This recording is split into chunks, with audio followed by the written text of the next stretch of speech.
अस्सलाम वालेकुम, कैसे हैं आप लोग देख रहे हैं जी उठा पाकिस्तान और मेरा नाम है युसरा एजाज खान।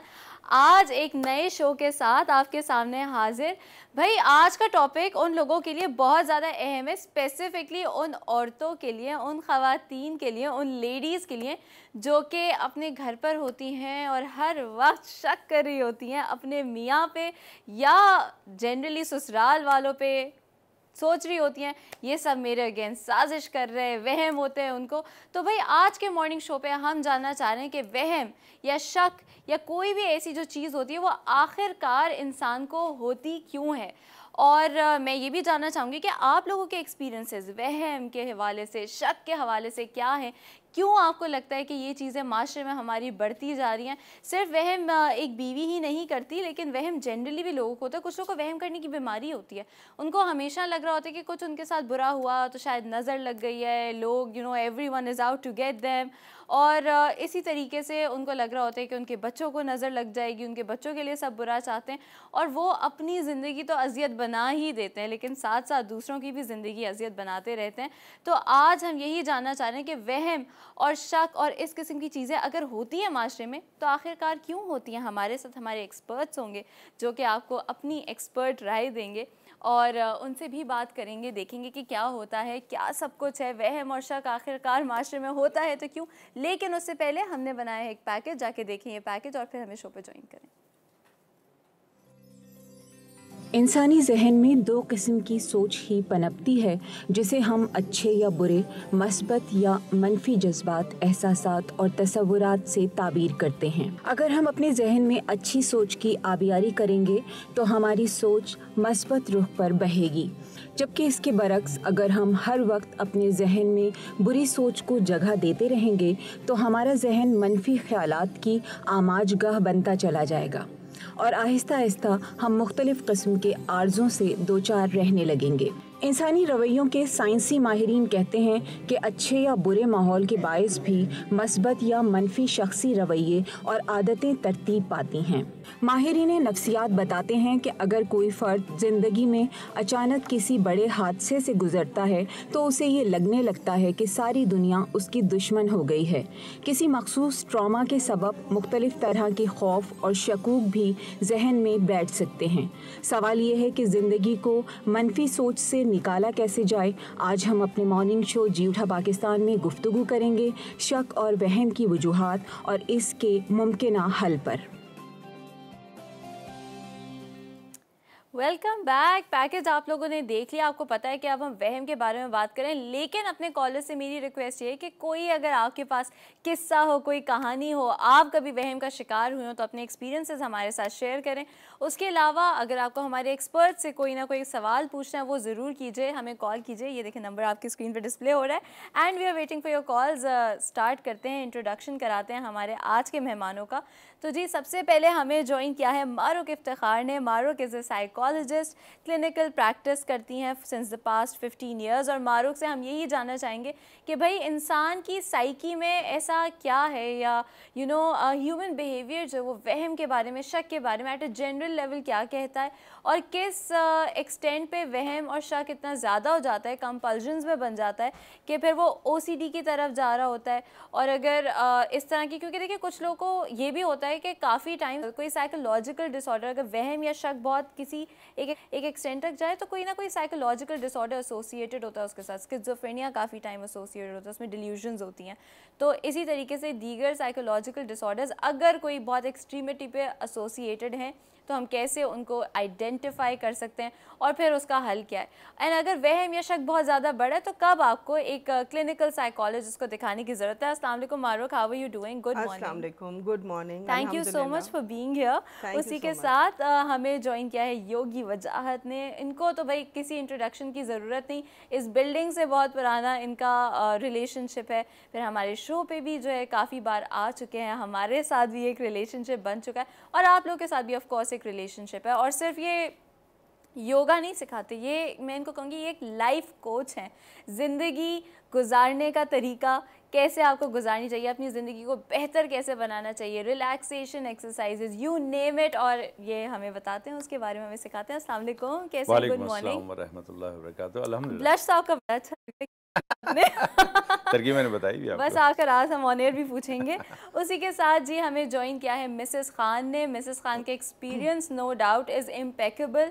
मैरिज ब्यूरो चलाते चलाते लोगों की ज़िंदगी के मसाइल भी सॉल्व करती हैं, और ज़ाहिर है जब इतने ज़्यादा घरानों से आपका एसोसिएशन हो, इतने ज़्यादा लोगों से आपका एसोसिएशन हो, तो लोगों के एक्सपीरियंसेस, आपके अपने एक्सपीरियंसेस मिल जोड़ के आपको कुछ ना कुछ ज़िंदगी में सिखाते रहते हैं, और फिर मिसेस खान उन्हीं एक्सपीरियंसेस से हमें भी हेल्प करती रहती हैं। तो आज शक और वहम ने किस तरीके से ख़ानदानों को तोड़ा है और क्या उनके नेगेटिव कॉन्सिक्वेंसेस होते हैं, किस तरीके से आपको अपनी ज़िंदगी को ऐसे बनाना चाहिए कि आप ये ना करें, उनसे आज पूछेंगे। अस्सलाम वालेकुम मिसेस खान, कैसे हैं? वालेकुम अस्सलाम, कैसे हैं आप सब? बिल्कुल ठीक ठाक, we are all doing well. साथ साथ जी हमारी डिस्कशन तो चलती रहेगी, लेकिन हमारे साथ किचन में भी शाकरा मौजूद हैं, और शाकरा का पता नहीं काली दाल बना रही है, उनकी दाल में कुछ काला है, आज मुझे नहीं पता। आज हम शाकरा से पूछना पड़ेगा कि क्या क्या बन रहा है, क्या पक रहा है। अस्सलाम वालेकुम शाकरा, कैसी हैं? Good morning. अस्सलाम Yusra, good morning and very happy good morning all of you, और हमारे ऑनरेबल गेस्ट को भी, क्योंकि टॉपिक इतना ज़बरदस्त है और एक्सपर्ट हमारे नो डाउट बहुत ज़बरदस्त से आए, जिससे हमें भी बहुत कुछ सीखने के लिए मिलेगा और हमारे भी मसले यहाँ पर प्रॉब्लम। अच्छा शाकरा, आपकी जनरली शकी पर्सनालिटी है? मुझे तो नहीं लगता, बिल्कुल नहीं शकी पर्सनालिटी नहीं है। देखें, ये रीजंस होते हैं ज़िंदगी में, बाज़ रीजंस ऐसे हो रहे होते हैं जिसकी वजह से छोटी छोटी चीज़ें जो हो रही होती हैं ना कि आप पूछ रहे हैं, लेकिन इसका मतलब ये नहीं होता कि आप शक कर रहे हैं। अगर आप किसी से पूछ रहे हैं भाई आप इतना लेट क्यों हुए, या इट डजंट मीन कि आप उस पर शक कर रहे हैं। ये एक सवाल है, और उसको भी अगर आप ले जाएंगे कि ये शक की पोजीशन है, ये नहीं होता। ज़िंदगी के रोज़मर्रा के सवाल आते हैं ना आपके, शक वो होता है जब आप बिल्कुल सोच लें कि ऐसा ही हो रहा है और ये बंदा किसी और के साथ इन्वॉल्व हो रहा है और यूँ हो रहा है, वो शक कहलाता है। जबकि ऐसा कुछ भी नहीं हो रहा होता। अल्हम्दुलिल्लाह, खैर मेरे साथ ऐसा कुछ मसला नहीं है। अल्लाह ना करे आगे भी ज़िंदगी में हो, और उम्मीद यही करते हैं सबके साथ भी ऐसे ही होना चाहिए, क्योंकि ज़िंदगी को ज़िंदगी की तरह लेना चाहिए। बहुत ज़्यादा पर्सनल चीज़ों को अपने ऊपर मत, जिसे कहते हैं ना, हावी करें, आप वो नहीं होने दें। तो लिहाजा आज किचन में क्या बन रहा है आप लोगों की फरमाइश पे, क्योंकि बहुत ज़्यादा गोश्त की और इस तरह की रेसिपीज़ हम शेयर कर चुके हैं, लेकिन आप ही की फरमाइश पे हम बना रहे हैं यहाँ पे इंडियन दाल चावल। बहुत मज़े की बनती हैं, मूंग की दाल में बनाएंगे, और उसी के साथ बना रहे हैं मज़ेदार किस्म का दूध का हलवा। बहुत सिंपल है, बहुत मज़े का बनता है। सबसे पहले हम इंडियन दाल चावल की आपके साथ रेसिपी शेयर करेंगे, और उसी के साथ हम जो सैलड बनाएंगे वो कचूमर वाली सैलड जो होती है वो बनाएंगे, और उसी के साथ हरी मिर्चें भरी हुई, जिसमें मसाला भरी हुई हरी मिर्चें हम कहते हैं, वो हम यहाँ पे फ्राई करेंगे। साथ पापड़ भी फ्राई करेंगे, यानी कि बिल्कुल मज़ेदार सा एक बिल्कुल कंप्लीट, जिसे कहते हैं आपको इवनिंग में आप मज़े से इसके साथ, या आप रात के लिए भी आप कर सकते हैं। तो वो मज़ेदार सी एक रेसिपी है, सिंपल सी। मूंग की दाल को आपने बॉईल कर लेना है। मेरे पास यहाँ आधा पाव दाल थी मूंग की, वो मैंने पूरी बॉईल कर ली है, विदाउट कुछ भी उसके अंदर नहीं डाला है। अब हम उसको क्या करेंगे, मैं उसको ब्लेंड करूँगी 2 अदद हरी मिर्चों के साथ, और उसी के साथ मैंने लेना है 1 टीस्पून सॉल्ट, और सॉल्ट के साथ हमने लिया है रेड चिली पाउडर ½ टीस्पून, और उसी के साथ हम लेंगे इसके अंदर हल्दी पाउडर ½ टीस्पून, और इसी में जो है हम इसको अच्छे से ब्लेंड कर लेंगे 2 अदद टमाटर्स के साथ। और टमाटरों के साथ इसको ब्लेंड करने के बाद हमने क्या करना है कि इसको दोबारा चूल्हे पे चलाएंगे थोड़े से पानी के साथ, और इसको पकाएंगे 10 मिनट। 10 मिनट के बाद मैं इसमें बघार दूंगी सिर्फ साबुत जो है लाल मिर्चें, और उसी के साथ ज़ीरा और कड़ी पत्ते का। बस सिंपल है, बहुत सिंपल है। और चावलों को आपने कैसे बॉईल करना है, उसके अंदर एक दालचीनी का टुकड़ा, 4 से 5 अदद लौंगे ले लेनी है, और उसी में उसको राइस को हम बॉईल करेंगे। लौंग की जो खुशबू होगी चावल के अंदर आ जाती है, और वो बहुत अच्छा लगता है इस दाल के साथ। वो हम लेंगे। हरी मिर्चों को हम चाट मसाला, ज़ीरा पाउडर और जो है राई दाना, मेथी दाना, उसके साथ कूट के इसको फिल करेंगे लेमन जूस के साथ, और उसको फिर फ्राई करेंगे। कचूमर वाली सलाद बहुत सिंपल है, आपने तमाम सब्जियां कचूमर जिस तरह से हम अंडे ऑमलेट के लिए ले रहे होते हैं वो लेके उसके अंदर लेमन जूस हमने 1/4 कप लेना है, पिंच ऑफ सॉल्ट लेना है, पिंच ऑफ ब्लैक पेपर लेना है और हल्का सा चाट मसाला अगर आपको अच्छा लगता है उसके साथ आपने मिक्स करके हरी मिर्चें 2 अदद बारीक काट के डालेंगे और थोड़ा सा मिंट लीव्स आप लेके उसके ऊपर स्प्रिंकल कर देंगे और उसको साथ हम सर्व करेंगे। और दूध का हलवा जो है, दूध मेरे पास यहाँ 1 किलो है जिसको मैंने बॉईल होने रख दिया है और उसको टाटरी पाउडर से मैं फाड़ूंगी और जो इसका जितना जो मेरे पास आ जाएगा जिसे कहते हैं खोया जो बन जाता है वो हम ले लेंगे और उसी के साथ हम उसको जो है हलवे के लिए डालेंगे, लेकिन चूल्हा नहीं जलाएंगे। जब मैं इसको डाल दूंगी वो जो छान लें आप, मलमल का कपड़ा ले लें या छन्नी ले लें, उसमें से जितना इसका जो भी आपके पास मेवा निकल आता है तो वो आपने सारा इसके अंदर डाल देना है और उसमें 1 कप चीनी के साथ उसको फिर चूल्हा ऑन करेंगे, चीनी डालेंगे, फिर चूल्हा ऑन करेंगे और उसी को जब पानी उसका थोड़ा ड्राई होने लगेगा उसमें ऐड कर देंगे। यहाँ पर 1 पाव मेरे पास खोया मौजूद है वो डाल देंगे, 1 कप मेरे पास खोपरा है पूरा भर कर लेना है आपने, वो उसके अंदर डालेंगे और इसको भूनना शुरू करेंगे। इलायची पाउडर हम यहाँ पर ले रहे हैं 1 टीस्पून या हाफ़ टीस्पून, ये एक्सेप्ट टू यू कि आप कितना ज़्यादा उसका चाहते हैं खुशबू, वो लेंगे। और आखिर में हम काजू बादाम पिस्ते तीनों को आधा पीस लेंगे और आधा गार्निशिंग के लिए रखें, उसके अंदर मिक्स करेंगे, भूनना शुरू करेंगे। जब वो अच्छे से भून जाएगा तो फिर हम उसको डिश के अंदर सेटल डाउन कर देंगे और मज़ेदार किस्म का हलवा जो है गार्निशिंग के साथ आप सर्व कर सकते हैं। बिल्कुल, और आप जब हलवे का प्रोसेस स्टार्ट कर रही होंगी तो फिर मैं आपकी तरफ आऊँगी और आके देखूंगी हलवा आखिर कैसे बन रहा है। और यही है कि थोड़ी बहुत अब से मैंने ये नोटिस करा है कि मैं जब वहाँ जाती हूँ ना तो मुझे ज़्यादा जो शाकरी की तरकीबें होती हैं मेरे दिमाग में बैठती हैं, फिर मैं ये करती हूँ कि हो सकता है कि मैं कभी ट्राई कर लूँ, हिम्मत बांध के कभी ट्राई कर लूँ, तो इसलिए मुझे वहाँ आके देखना जो है ना प्रोसेस अच्छा लगता है। उसी के साथ if you guys want to call us, आप बिल्कुल हमें कॉल कर सकते हैं, सारे नंबर्स हमारी स्क्रीन पे डिस्प्ले हो रहे हैं। अपने शक और वहम के एक्सपीरियंसेस हमारे साथ ज़रूर शेयर करिएगा, चाहे यही वहम हो कि ओह मुझे लगता है कि मेरा स्कूल जो है वो हॉन्टेड है या मुझे एक जिन फॉलो कर रहा है। वहम भाई किसी भी किस्म के हो सकते हैं, बस मुझे तो आपकी स्टोरीज जाननी है। उसी के साथ हमारे पास एक कॉल है, पहले कॉलर से बात करते हैं, देखते हैं हमें किसने ज्वाइन किया। अस्सलाम वालेकुम। हेलो। अस्सलाम वालेकुम। हेलो। हेलो, अस्सलाम वालेकुम। अच्छा जी, अपनी टीवी की वॉल्यूम प्लीज़ बंद कर दें क्योंकि मुझे आपकी आवाज़ नहीं आ रही, मुझे सिर्फ अपनी आवाज़ आ रही है। फिर हेलो हेलो हेलो, अस्सलाम वालेकुम। Oh well sorry, I think आपकी लाइन ड्रॉप हो गई है। Thank you so much for calling us in. दोबारा कॉल कर लें और फिर अपनी स्टोरी शेयर करें। I am really interested to know कि आप लोग क्या सोचते हैं शक और वहम के बारे में। उसी के साथ मारूक, अगर हम सोच के बारे में बात करें जनरली तो आपने वो ABCs तो साइकोलॉजी के आपको पता है, वो जो एक्टिवेटिंग इवेंट होता है और फिर उसके साथ जो negative consequences and everything that is attached to it, वहाँ से स्टार्ट करें तो आपको क्या लगता है कि शक और वहम की बुनियाद क्या उसी साइकिल पे है या जनरली क्या? बेसिकली शक या वहम आप किसे कहते हैं? कोई भी बेमायने ख्याल जो भी जहन में आ जाए जी, वो शायद एक मरीज़ के लिए या एक इंसान के लिए एक्सेप्टेबल ना हो, ना पसंदीदा हो, ना खुशगवार हो, लेकिन वो उसके जहन में बार बार आता है और उसकी डेली रूटीन को अफेक्ट करता है। तो कोई भी ऐसा बिला जवाज़ कोई भी ऐसा ख्याल जो उसको डिस्टर्ब कर रहा है, उसकी कोई वेटेज नहीं होती और वो आके डिस्टर्ब कर रहा है, तो वो बेसिकली वहम की बीमारी है जिसे हम कहते हैं ऑब्सेशंस।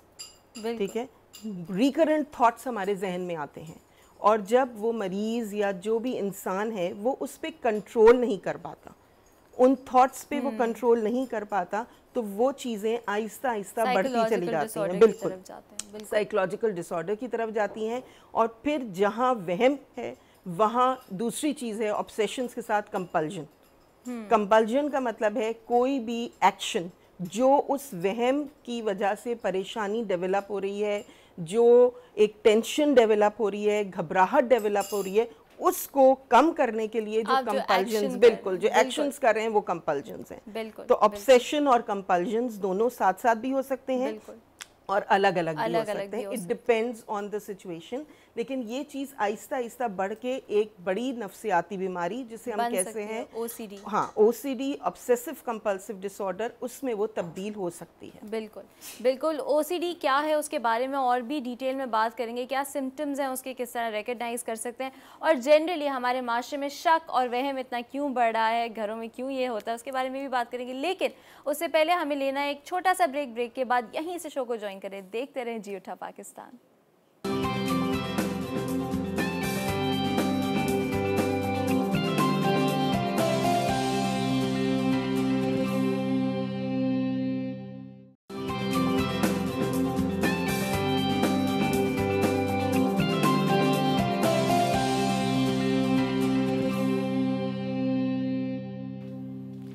Welcome back. आप लोग देख रहे हैं जी उठा पाकिस्तान और उसी के साथ हमारे पास थी एक कॉल, तो हम पहले कॉलर से बात कर लेते हैं।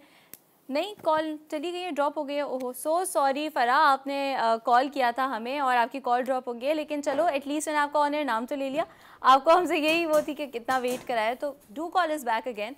और उसी के साथ हम डिस्कस कर रहे थे कि ऑब्सेशंस और कंपल्जन्स क्या होते हैं।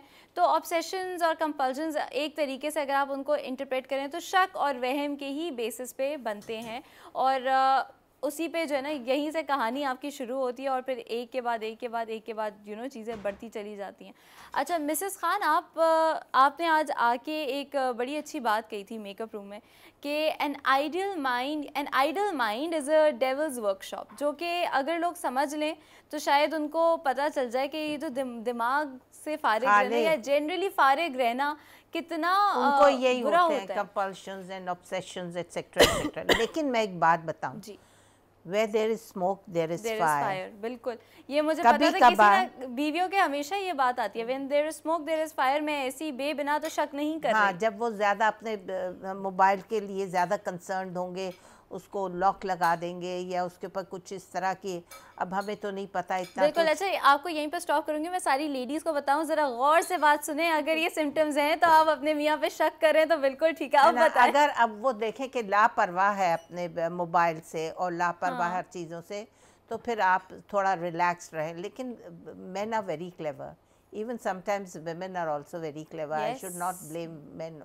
बिल्कुल। तो ये है कि when you see कि थोड़े से वो उसकी चाल चलन और या उसके तौर तरीक़े या उसकी एक्टिविटीज़ थोड़ी सी डिफरेंट हो रही हैं और आपको लग रहा है कि ये नॉर्मल नहीं है, और अपनी डेली रूटीन से या बातचीत से या एक्टिविटी या उसकी आप बॉडी लैंग्वेज भी अगर आप देख लेंगे कि थोड़ा सा वो हटकर अब बातचीत हो रही है या हट के बहुत ज़्यादा प्यार मोहब्बत भी बहुत हट के हो रहा है, तो there is something going on behind. यानी कि अगर आपको बेवजह रोजेस और फ्लावर्स और ये सब मिल रहे हैं तो फिर बीवी के अपने शक के रेडार ऑन कर लेने चाहिए। हाँ, लेकिन अगर वो नॉर्मल बिहेव कर रहा है तो इट्स ओके, बट जब वो देख रही हैं आपके ये नॉर्मल नहीं है, ये ज़्यादा आपको प्यार मोहब्बत दे रहा है या ज़्यादा रूड हो रहा है, then there is something going on. जी। और अगर नॉर्मल था तो नॉर्मल रह रहा है तो फिर नथिंग इज़ रॉन्ग। तो ये भी एक इंडिकेशंस होती हैं। बिल्कुल। लेकिन ये है कि बेवजह जो औरतें शक कर रही होती हैं, अरे भाई अगर आपकी कुलीग का फ़ोन आ गया या किसी का, you are discussing something, so what is there. Even a girl if she is working, if a woman is working, वो काम कर रही है, उसके कोई कुलीग का या उसने कुछ पूछ लिया कि कर के बारे में हमने और क्या मज़ीद करना है या आपके जो भी काम है उसके लिए उसने कॉल कर लिया, तो डोंट गेट अपसेट। ये कोई ऐसी बात नहीं, अनहोनी बात नहीं। Now men and women they are working together, तो they talk to each other and find out solutions या क्या होना, व्हाटएवर जो ऑफिसेज में चल रहा है, तो वो तो पूछेंगे ही ना। तो आप थोड़ा सा माइंड अपना ब्रॉड रखें। और अगर आप वर्किंग वुमेन है, अगर आपका किसी का फ़ोन आ जाता है कुलीग का, तो main should not get upset. तो ये चीज़ें वाइस वर्सा है, तो दोनों को एक दूसरे को स्पेस देनी चाहिए, मार्जिन देनी चाहिए, और इतना नहीं शक करना चाहिए कि भाई जिसका फ़ोन आ गया आप उसी को उसके साथ मिला रहे हैं हर तरह से। This is very wrong. आपके घर का माहौल ख़राब होगा, घर का माहौल ख़राब होगा तो आपके बच्चे डिस्टर्ब होंगे, बच्चे डिस्टर्ब होंगे, पढ़ नहीं सकेंगे, तो सारा सब कुछ अपसेट हो जाएगा। बिल्कुल। सो अपने घर को अच्छा रखने के लिए, अपने घर में सुकून रखने के लिए, ताकि अच्छा खाना बने, अच्छे बच्चों की पढ़ाई हो, सब कुछ नॉर्मल रहे, स्टे नॉर्मल। बिल्कुल बिल्कुल, एब्सोल्युटली। उसी के साथ जी हमारे पास एक कॉल है, देखते हैं हमें किसने ज्वाइन किया। अस्सलाम वालेकुम।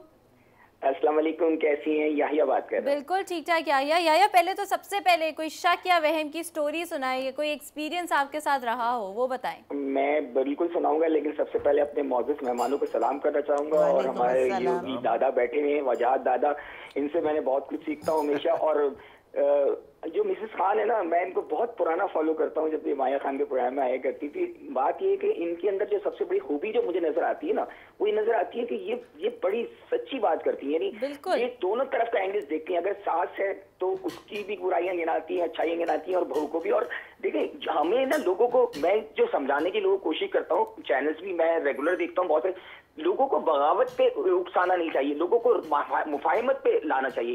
यानी अगर किसी की रिफ्ट है तो आप उसको खत्म करने की कोशिश करें, फ्लेयर है उसको कैश नहीं करें। सिर्फ ये मेरी दरखास्त है सारे लोगों से। और आपने शक की बात की ना, शक तो बहुत मतलब आपको पता है एक बीमारी भी है और एक शक एक साइकोलॉजिकल प्रॉब्लम भी है। मेरा जो मैं कहता हूँ कि अगर आप जैसे मिस खान ने कहा ना, बिला वजह शक करना, इरिटेट करना किसी को, तो उससे आदमी कोई ना कोई गलत स्टेप ले लेता है। जो शक एक हद तक तो समझ आता है कि अगर ठीक है आपका मियाँ किसी में इन्वॉल्व हो गया और वो आप लेट आ रहा है या कहीं दूसरी जगह उसकी आपकी तवज्जो उसकी आपकी तरफ नहीं है, तो आप ठीक है, ये तो समझ में आती बात। लेकिन बिला वजह शक करना बहुत खतरनाक बात हो जाती है, इससे घर के घर बिगड़ जाते हैं। जो आजकल का कंसर्न है, जैसे इन्होंने कहा कि देखें लड़कियां काम कर रही हैं, मर्द मुख्तलिफ लड़कियों के साथ काम कर रहे हैं, तो उनसे बातचीत भी होती है, उनसे कनेक्शन भी होती है, उनसे कोई पॉइंट्स भी लेने होते हैं, तो ये बड़ा मुश्किल हो जाता है कि बाज़ वक़्त आदमी शक में चला जाता है। मेरा क्योंकि वजाहत भाई और आपके जो तमाम पैनल इनसे सवाल ये है कि शक की बुनियाद कहाँ से शुरू होती है। दूसरी बात कि अगर हम अपनी एक बाउंड्री सेट करते हैं ना, मैं अगर किसी जगह काम कर रहा हूँ तो मैं किसी लड़कियों के साथ भी काम कर रहा हूँ, मुख्तलिफ जगह काम कर रहा हूँ, या किसी लड़की को मर्दों के साथ काम करिए, तो हम किस हद तक जाते हैं कि उसके बाद वो शक की हमारी बीवी हमारे में हम पे शक करने लगता है। और अगर कोई शक बीमारी में तब्दील हो जाए, मेरी आपके साइकियाट्रिस्ट से सवाल है कि जो शख्स शक की बीमारी में मुब्तला हो जाता है, जैसे मैं कहता हूँ, आपने पहले कहा था हमें अपने घर में लोगों के बिहेवियर जब चेंज होते हैं उसको रियलाइज करना चाहिए। नफ्सियात ये कहती है कि अगर आपने उसको रियलाइज नहीं किया तो आप उसकी प्रॉब्लम नहीं समझ सकते, हम उस पर हिट नहीं कर सकते जाके। तो वो रियलाइजेशन अगर हमें हो जाए कि ये इसकी बीमारी होगी, तो हाउ कैन वी अब दैट, वो बीमारी हम किस तरह उसको टैकल कर सकते हैं किसी सामने वाले की। जी बिल्कुल बिल्कुल, आपके सवालों के जवाब देते हैं। Thank you so much for your call. शक की बुनियाद क्या है योगी वजाहत, आप बताएं। और आपकी बेगम शो देख रही हैं आज क्योंकि आप बड़ा ऐसे करके बैठे हुए थे। सो रही होगी बहुत आराम से। वाह माशाल्लाह, कितनी लकी है। शौहर सारा नाश्ता देकर आए होंगे, काम करके आए होंगे। नहीं मैं क्यों खा के आया हूँ। देखिए पहली बात तो ये कि इंसानी जहन जो है सैकड़ों थॉट्स लाता है एक दिन में। ये थॉट्स अनकंट्रोलेबल होते हैं, मर्जी से आते हैं मर्जी से जाते हैं। ये थॉट्स आएंगे और जाएंगे, लेकिन कोई थॉट्स बार बार रिपीट होने लगे और उसके असरात हमारी ज़िंदगी पे होने लगे तो फिर हमें ज़रा सोचना पड़ता है। अगर वो थॉट सही है तो यकीनन वो थॉट बार बार आ रहा है, लाइक नमाज़ पढ़नी है, आपको ध्यान आ रहा है कि भाई अब नमाज़ पढ़नी है, नमाज अजान होने वाली है, ये इट्स ओके, पॉजिटिव थॉट है, समझ में आता है। लेकिन यही थॉट्स अगर नेगेटिव हो और बार बार आए तो फिर ये ज़्यादा हमारे लिए नुकसानदेह हो सकता है। मैं एक जुमला कहता हूँ, वहीं से आपको मेरी बात समझ में आएगी, क्योंकि मैं 2 एक्सपर्ट के साथ, बल्कि 3 से एक्सपर्ट के साथ बैठा हूँ, 2 माहिर नफ्सियात हूँ और नहीं मैं भी ट्रेनिंग फेज में। कोई बात नहीं, वो यहाँ जिनकी ट्रेनिंग नहीं वो नफ्सियात में माहिर होती हैं, तुम तो फिर भी अंडर ट्रेनिंग हो है ना। यहाँ जो एक्सपर्ट नहीं होता वो एक्सपर्ट होता है। देखिए हर चीज़ के 2 पहलू होते हैं जी। अगर उसको आप समझ लें तो आप वजू भी समझ सकती हैं। जैसे दिन की उलट रात है, अल्लाह ताला ने कोई भी चीज़ जोड़े के बगैर नहीं बनाई। कुरान पाक में वो फरमाता है कि हमने हर चीज़ को जोड़े में पैदा किया। बिल्कुल। शक का जो बदल है वो यकीन है। यस। जब किसी इंसान में यकीन नहीं रहता तो वो जो चीज़ पैदा होती है उसको कहते हैं यकीन ना होने की जो चीज़ है वो शक है जी। अब मैं आपको कहता हूँ कि अगर किसी इंसान पे शक किया जा रहा है तो वो शायद वो ना करता हो, लेकिन बार बार जब उस पर वो एक्ट किया जाता है तो शायद वो करने भी लगे, क्योंकि जो हम थॉट भेजते हैं वैसा हो जाता है। मुझे किसी ने पूछा कि मैं क्या करूं कि मुझे शक ना हो अपने, या मैं यकीन करूं कि मेरा हस्बैंड जो सही करे। मैंने कहा आप उसको यकीन के लेवल पे ले जाइए, हाईएस्ट लेवल पे, कि मैं अंधा एतमाद करती हूँ। अब या तो तुम मुझे साबित करो कि मैं अंधी हूँ। हमारे यहाँ मसला ये है कि हम यकीन भी तो नहीं करते ना, तो अब जो हम करेंगे वो शक है, वो शक है। मसलन सिस्टर ने बड़ी प्यारी बात किया, मैं सोच रहा था कि दरमियान कहाँ आएगा जी। देखिए ना, वो औरत जो घर में मासी से काम करा रही है, मॉर्निंग शोज़ तो देखने और वो ड्रामे जिसमें लाजमी ये दिखाया जा रहा है कि शौहर ने बाहर निकल के ये काम करना है। मैं एक मर्द हूँ और मैं यहाँ मर्दों को रिप्रेजेंट कर देता हूँ। इसलिए ये बताइए अभी जो मैं आया हूँ रास्ते में शारे फैसल में जो ब्लॉक थी, एक जगह एक्सीडेंट हुआ था, फ़र्ज़ कीजिए वो मेरा हो जाता जी, तो मैं तो घर से किसी से मिलने तो नहीं निकला था, मेरी तो जान जाती है वहाँ, किसी की तो गई होगी ना वहाँ पे, कुछ तो हुआ होगा। अगर हम ये सोचें कि जाने वाला सिर्फ किसी एक काम के लिए जा रहा तो वो तनख्वाह कहाँ से लाता है, वो काम कैसे करता है, ये समझ में नहीं आता। मैं उस मजदूर को देखता हूँ जो पसीने पसीने हो जाता हो और उसकी वाइफ पूछे कहाँ से आ रहे हो, तो इसका मतलब है कि खाली जहन जो है वो पैदावार है, वजह है असल में शक की। आप जहन को मसरूफ़ कीजिए, 2 पापड़ आप भी पकाइए और उसको सेल कीजिए, आपको पता चलेगा बाहर आदमी करने क्या गया है। वही मैंने कहा एम्प्टी माइंड बिल्कुल, मैं यही कहूँगा ना, मेरी बहन ने जो बात की वो निचोड़ है। आज अगर कोई खातून ये शक कर रही है तो मैं आपको उसका जवाब देता हूँ लाजवाब करते हुए।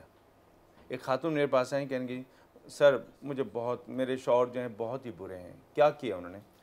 मैंने कहा आपको क्या क्या सहूलतें दी हैं? नहीं अल्लाह का शुक्र है, मेरे पास मासी है, मेट है, मेरे पास शेफ ये है, शेफ है, ये है, वो है, सब कुछ है, गाड़ी है, सब लेकिन कुछ मेरे है, घर शौहर ने है। मेरी ज़िंदगी अजीरन की हुई है। मैंने कहा कैसी अजीरन की हुई है? सारी फैसिलिटी दे के उसने अजीरन की, उससे ज़्यादा मजलूम कोई नहीं है। तो मैं आपको एक जुमला कहता हूँ। उन्होंने जुमला कहा कि भाई आजकल की औरतें बड़ी ख़राब हैं। मैंने कहा आप अपने आप को औरत मानती हैं? तो आप भी उसी कैटेगरी में? खत्म हो गया, आपने वही बात की। मुझ पे कोई बात ना कीजिएगा। मैंने कहा आप जब कह रहे हैं सारी औरतें खराब है तो आप कौन है, मर्द हैं? सही। सही पहले तो अपने जहन से निकालिए कि सब खराब है। आप अपने आप को ख़राब नहीं मान रही, लेकिन सबको ख़राब मान रही हैं, ये वजह है। और यही वजह है कि उस खराबी को जस्टिफाई करने के लिए आप अपने शौहर को ढूंढ रही हैं। असल में शक और उसकी वजूहत वो ड्रामे भी हैं जिनमें हमारे यहाँ माशरे से हद के कदरों को हट के दिखाया जा रहा है। कतन उस पर काम नहीं किया जाए। और मैं समझता हूँ कि अपने घरों में लड़ाई झगड़ों से बचिए। जब हम रिश्तों की पासदारी नहीं कर पाते, उनको पामाल करते हैं, तो फिर शक पैदा होने की वजूहात होती हैं। सबसे पहली चीज़ है अपने रिश्तों और जो रिश्तेदारी के तकाजे हैं, रिश्तों का एहतराम करें, सारे काम सही होते जाएं। बिल्कुल, एब्सोल्युटली। एक बहुत ही अच्छा पॉइंट यहाँ पर आया है कि शक का जो ऑपोजिट है वो यकीन होता है। यकीन को कैसे हम अपने मजबूत कर सकते हैं, एक जोड़े में ट्रस्ट बिलीफ कैसे जो है वो हम मजबूत कर सकते हैं। और पाकिस्तानी ड्रामे जो इस तरह की चीज़ें पोर्ट्रे कर रहे होते हैं, उनका क्या नेगेटिव साइड इफ़ेक्ट है हमारी सोसाइटी पे और हमारी लेडीज़ पे, उसको डिस्कस करेंगे। लेकिन उससे पहले हमें लेना एक छोटा सा ब्रेक के बाद यहीं से आपको ज्वाइन करेंगे। देखते रहें जी उठा पाकिस्तान।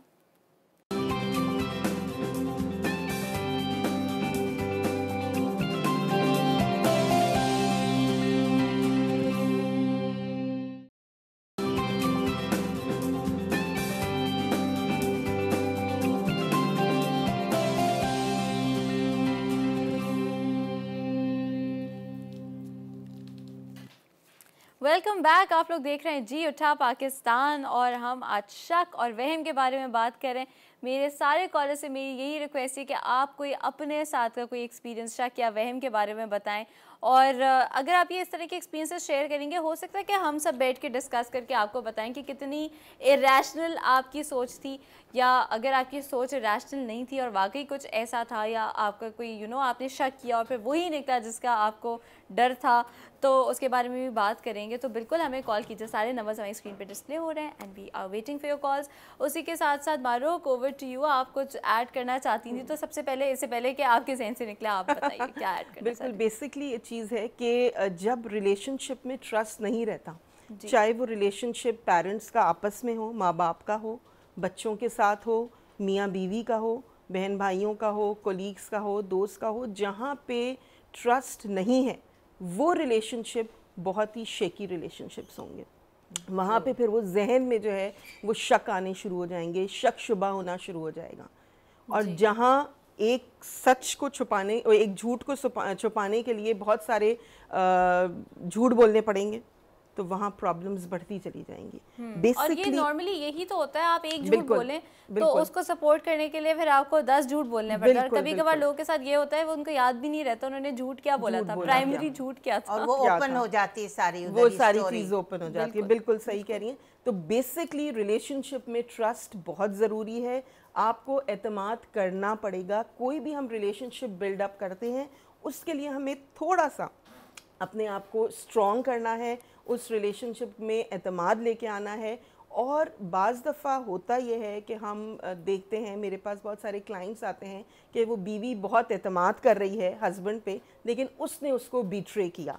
ऐसे भी केसेस होते हैं, ऐसे भी केसेस होते हैं और ज़्यादातर ये होता है। बिल्कुल ये ऐसा होता है। तो देखिए, दुनिया में जहाँ अच्छाइयाँ हैं वहाँ बुराइयाँ भी हैं, पॉजिटिव्स हैं तो नेगेटिव्स भी हैं। कोई भी इंसान मेरे ख्याल से परफेक्ट नहीं है। हर इंसान में अच्छाइयाँ हैं, बुराइयाँ हैं। हमें उसकी अच्छाइयों को एक्सेप्ट करना है और बुराइयों को इग्नोर करना पड़ेगा। हम किसी भी चीज़ को पकड़ के बैठ जाएंगे, नेगेटिविटी को, तो फिर हमें पूरा सिस्टम, पूरा माशरा, पूरा इन्वायरमेंट और सारे रिलेशनशिप्स पर नेगेटिव नज़र आएंगे। फिर हम किसी पे ट्रस्ट नहीं करेंगे। और बेसिकली ट्रस्ट कहाँ से डेवलप होता है एक शख्स के अंदर, एक पर्सनालिटी में?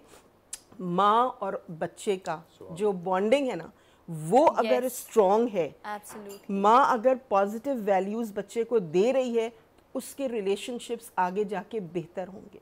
अगर घर के माहौल में माँ का रिलेशनशिप अपने मियाँ के साथ, हस्बैंड के साथ सही नहीं है, बच्चा वही चीज़ परसीव कर रहा है, उसके जहन में आएगा, बेटी के जहन में, कि जी मुझे शौहर से ये बातें छुपानी है, उससे चीज़ें डिस्कस नहीं करनी है, या बाप को बात ना पता चल जाए। जहाँ पे ट्रस्ट ख़त्म हुआ वहाँ पे चीज़ें ख़राब से ख़राब तर होती चली जाएंगी। बच्चा वही देख रहा है, वही समझ रहा है जो उसके एनवायरनमेंट में, सराउंडिंग्स में हो रहा है। तो बेसिकली वही चीज़ है कि अगर कोई बच्चा गलती करता है, कोई गलत अल्फाज इस्तेमाल कर रहा है, कोई गलत काम कर रहा है, तो उसको उसी वक्त रोकें और उसे समझाएं कि गलत है। जब आपने एक चीज़ बता दी तो डेफिनेटली बच्चे के जहन में ये आएगा कि जी मुझे चीज़ें छुपानी नहीं है, और बात खुल के सामने आएगी। जहाँ बच्चे के अंदर ये चीज़ डेवलप होगी कि जी मुझे चीज़ें छुपानी है, बतानी नहीं है, अपने अंदर रखनी है, शेयर नहीं करनी है, तो फिर वहाँ पे ज़ाहिर है आगे जाके उसकी रिलेशनशिप्स बहुत ज़्यादा मसले मसाइल का शिकार होंगे। इसी तरह से अगर एक मर्द जो है वो अपने प्रॉब्लम्स, इश्यूज़ घर में बता रहा है, तो उसके मूड स्विंग्स बीवी समझ रही है।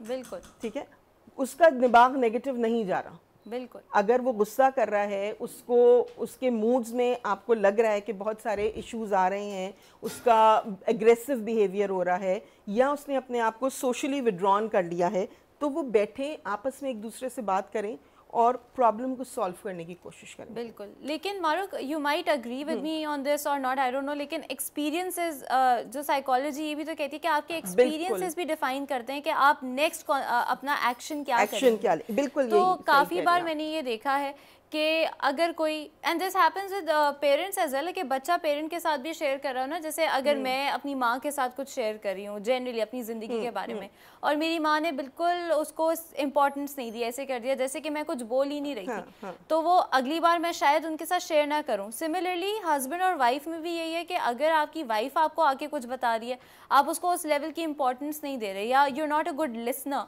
तो वहाँ पे भी फिर मसला ये आता है कि आगे शेयर नहीं करते। Listening is very important for a relationship. तो ये आप एक्सपीरियंस को अपने पॉजिटिव लेडीज़ कैसे बनाएं कि कोई मर्द या इवन अगर कोई यू नो एक औरत आपके साथ आके अपने वर्क का एक्सपीरियंस शेयर करिए कि भाई आज मैं बहुत थक गई, आज मेरी बॉस ने मुझे बहुत बुली किया, या इस तरह का कुछ शेयर करिए, तो किस तरीके से आपको रिस्पॉन्ड करना चाहिए सो दैट आपके आपस में, चाहे कोई भी हो जी, उस रिलेशनशिप में गिव एंड टेक रिलेशनशिप है। बिल्कुल। सारे रिलेशनशिप में जितना जैसा आप देंगी वैसा ही आपको मिलेगा। तो गिव एंड टेक रिलेशनशिप है।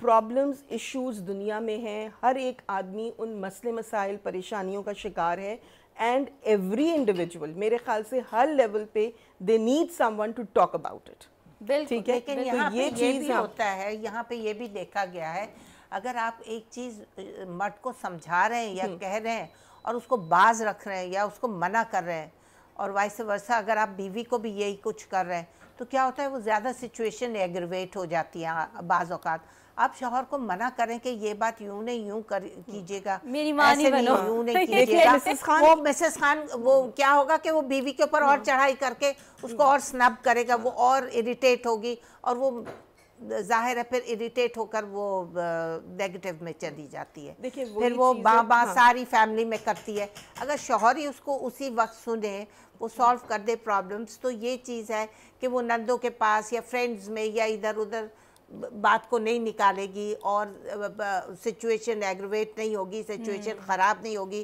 कंट्रोल्ड रहेगी। मर्द अपनी डोमिनेशन हर वक्त चाहता है, और वो चाहता है जो मैं कह रहा हूँ वो सच है और जो मैं कह रहा हूँ वो सही है, नहीं मैं तो यूं ही करूँगा, मैं तो यूं ही लूँगा, मैं तो अपना खर्चा यूं ही कंट्रोल नहीं कर सकता, या बीवी कहेगी मैं तो इतना ही खर्चा मांग रही हूँ, मैं तो यूं ही करूँगी।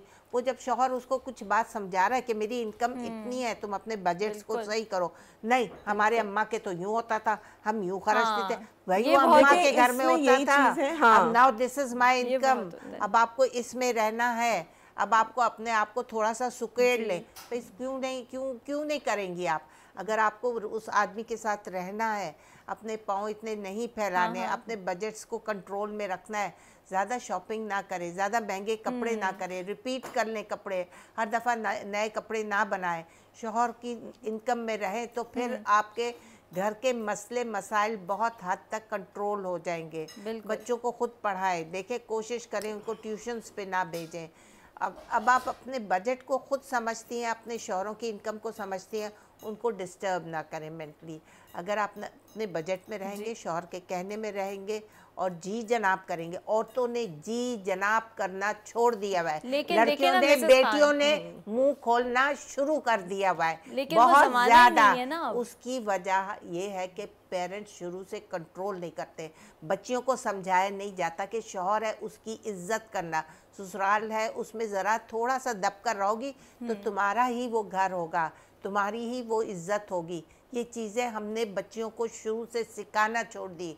हमें कहा जाता था बाथरूम में जाकर नहीं बोलोगी, हमें कहा जाता था पानी पियोगी तो बैठ के पियोगी, हमें बहुत से आदाब सिखाए जाते थे, बड़ों की इज्जत करना। अब तो दादियाँ हाँ यही करते हुए, ये नहीं कि आप सलाम करें, इज्जत से बैठें, उनको time, we have no time, we have time for our own gadgets जो अपने फ़ोन्स हैं और internets and whatever.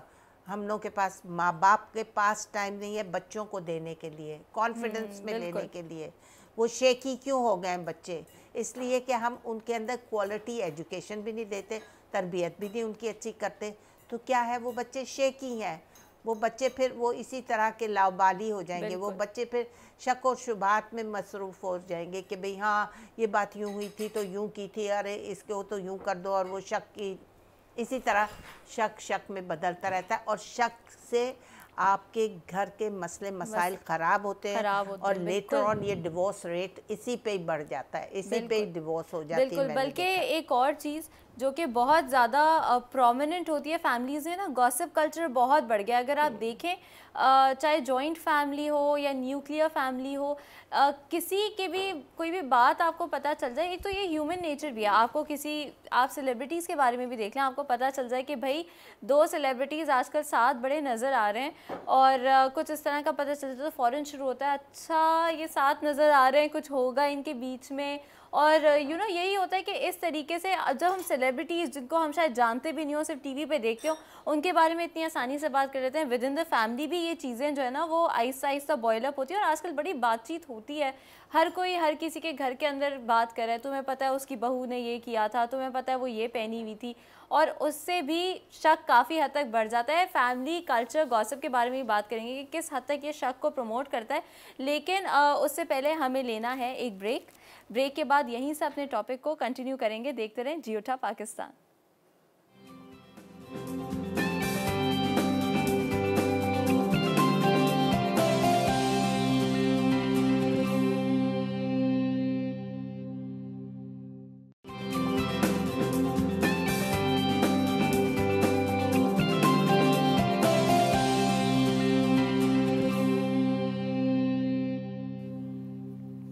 Welcome back after the break. आप लोग देख रहे हैं जी उठा पाकिस्तान। अगर आपको कोई भी अपनी शक और शुबा के हवाले से एक्सपीरियंसेस शेयर करने हैं या कोई भी सवाल पूछना है, हमसे बात करनी है, ज़रूर कीजिए। सारे नंबर्स हमारी स्क्रीन पे डिस्प्ले हो रहे हैं and we waiting for your calls.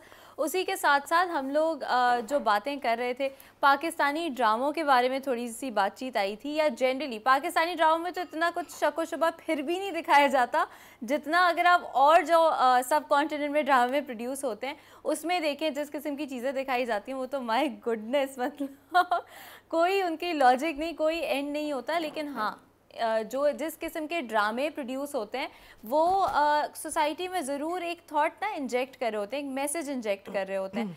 तो बड़े इम्पॉर्टेंट होता है कि आप एज अ प्रोड्यूसर या मीडिया जनरली जो है ना वो किस किस्म का मैसेज भेज रही है और उसको किस तरीके से पब्लिक एक्सेप्ट कर रही है वो जानना और उसकी ज़िम्मेदारी लेना जो है वो बड़ा इम्पॉर्टेंट होता है।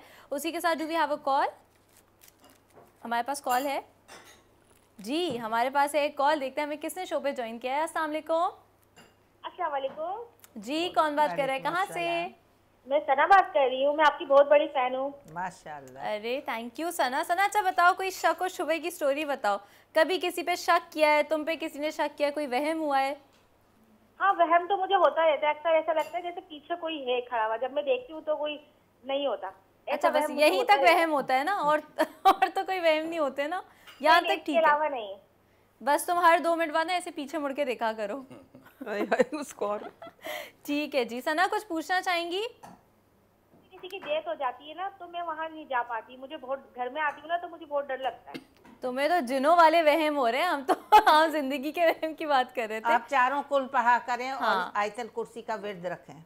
ठीक है, चले ठीक है, थैंक यू सो मच। ख्याल रखिएगा, बहुत क्यूट है, मैं आपकी बहुत बड़ी फैन हूँ। अल्लाह हाफिज। Thank you for calling us in, take care, अल्लाह हाफिज। बहुत अच्छा लगा आपसे बात करके, मुझे बहुत अच्छा लगता है जब कोई मेरी तारीफ करता है। मेरा पूरा दिन ये अच्छा इंसान की साइकी है, हर आदमी को अच्छा लगता है कि उसकी तारीफ की जाए और ये एक रिलेशनशिप को स्ट्रॉन्ग करने के लिए बहुत अच्छा है कि हस्बैंड वाइफ एक दूसरे की तारीफ करें।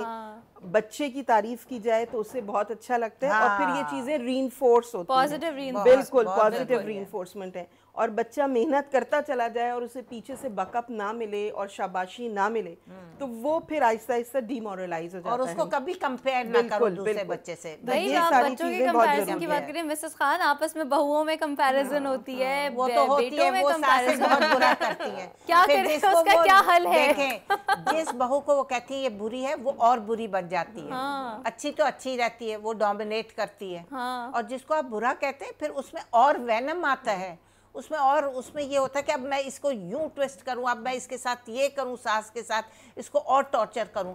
तो ये चीज़ बंद कर दें। आप अपनी बहू में अगर कोई गलती भी है उसको इस तरह बताएं कि उसको बुरा भी ना लगे। लाइक मैंने तो अपनी बहू की कभी भी वो बुराई नहीं की। आई ऑलवेज अप्रिशिएटेड हर और वो she is one of the best बहू। मेरी एक ही बहू है लेकिन अल्लाह का लाख लाख एहसान है, वो इतनी अच्छी मुझे लड़की मिली है कि मैं शुक्र करती हूँ कि वो घर बनाऊ है, वो अपने बच्चों को देखती है, वो अपने हस्बैंड का केयर करती है, वो अपना पूरा घर देखती है। उसकी माँ भी बड़ी हार्ड वर्किंग होती थी, उसने अपनी सास को भी देखा है कि मैं अपना एक एक गमला कितने प्यार से रखती हूँ, उसमें भी ये आदत है उसको उसकी माँ की तरफ से। उसकी माँ भी अपना गार्डन बहुत अच्छा रखती थी, अपना एक एक प्लांट देखती थी। तो वैसी ही मेरी बहू है।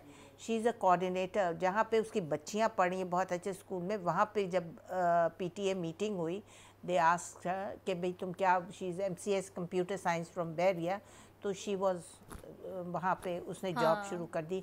वो ड्राइव करती है, बच्चों को लेकर जाती है, बच्चों को लाती है, घर में खाना मासी एक ज़रूर रखी है फुल टाइम, उसके साथ लग के घर साफ़ करवाती है, खाना बनाती है। बट मेरा बेटा पायलट है, वो तो 6-6 दिन बाहर रहता है, वो सारा उनको A to Z घर की जिम्मेदारी, बीमारी की जिम्मेदारी, सौदे की जिम्मेदारी। ये नहीं कि ये मर्द का काम था तो मुझसे नहीं हुआ, no, she is on her toes all the time. मैंने अपनी बहू जैसी 2 ट्विंस बच्चियाँ पाली हैं उसने। मैंने हार्डली अपने, जब वो मेरे साथ रहती थी, जब बच्चियाँ छोटी थी, मुझे नहीं याद कि मैंने कितनी दफ़ा पैम्पर बदला होगा। वो और उसकी आया थी बच्चों की। मेरे बेटे ने कहा था अम्मी आप मेरी बीवी को और बच्ची को वो नौकरानी को डिस्टर्ब नहीं करेंगे, you know she has 2 children. He was also wise, ये आपकी नौकरानी या नौकर है, जो काम होगा आप इसको कहेंगे, you will not disturb them. वो मैंने अपने यहाँ पलड़ी से बांध दी थी बात। क्या बात है। नहीं लेकिन इनको ना डिस्टर्ब बहुत जरूरत है। जर्नी होती है ना, देखिए एक जगह थोड़ा सा सांस करेगी, बिल्कुल बैलेंस है, थोड़ा सा सांस करेगी, थोड़ा साफ करेंगे। हाँ, तो वो हमारी बड़ी स्मूथ रिलेशनशिप चलती है। अल्हम्दुलिल्लाह दे आर सेपरेटेड। उनका बहुत प्यारा छोटा सा बहुत अच्छा साफ सुथरा, वो लड़की साफ सुथरी भी बहुत है और उसके बच्चे नीट एंड क्लीन है। मैं कहती हूँ ये उसको स्पिरिट उसकी मदद से मिली। फिर मैं भी कुछ ऐसी, मैं तो थोड़ी सी ये हूँ कि अपना काम अभी नहीं तो ये अभी तब कर लूंगी, because of my telephone calls वगैरह। वो टाइम पे काम करती है, उसमें शाबाश है। ऐसी लड़कियां अगर हों तो आप देखें हमारा मुल्क कितना तरक्की करे। If you have good mothers you have good nation, good nation, absolutely, you produce a good nation. अगर आपकी लेथार्जिक मदर्स होंगी और इधर उधर और किट्टी पार्टीज और टिक्की पार्टीज में लगी रहेंगी तो यही होगा, फैशनों में लगी रहेंगी। पे देखिए ना, घूम फिर के बाद फिर वहीं पर आ गई कि जो खवातीन किटी पार्टीज पे जा रही होती हैं या जो खवातीन इस तरीके से टी पार्टीज पे जा रही हैं, कुछ भी है गलत सही नहीं कह रही, मैं ये नहीं कह रही कि गलत है, जाएं बिल्कुल जाएं, लेकिन ज़्यादातर यही होता है आइडियल माइंड है तो आपके पास टाइम है, अगर आप फारिग हैं तो आपके पास टाइम है। एक वर्किंग मदर को अगर आप कभी देखें, या मैं अपने घर का कभी एग्जांपल देखती हूँ, अपनी माँ को देखती हूँ, उनके पास कभी टाइम नहीं होता इन सारी चीज़ों का। और क्यों नहीं होता है? क्योंकि हमेशा से काम करना है, काम करने के बाद घर आके घर को देखना है, टाइम ही नहीं बचता पूरे दिन में। आपको अगर दो चीज़ें आपको बैलेंस करनी है तो आपके पास टाइम ही नहीं है। उसी के साथ हम एक कॉलर से बात करेंगे, यहीं से अपना डिस्कशन कंटिन्यू करेंगे। अस्सलाम वालेकुम।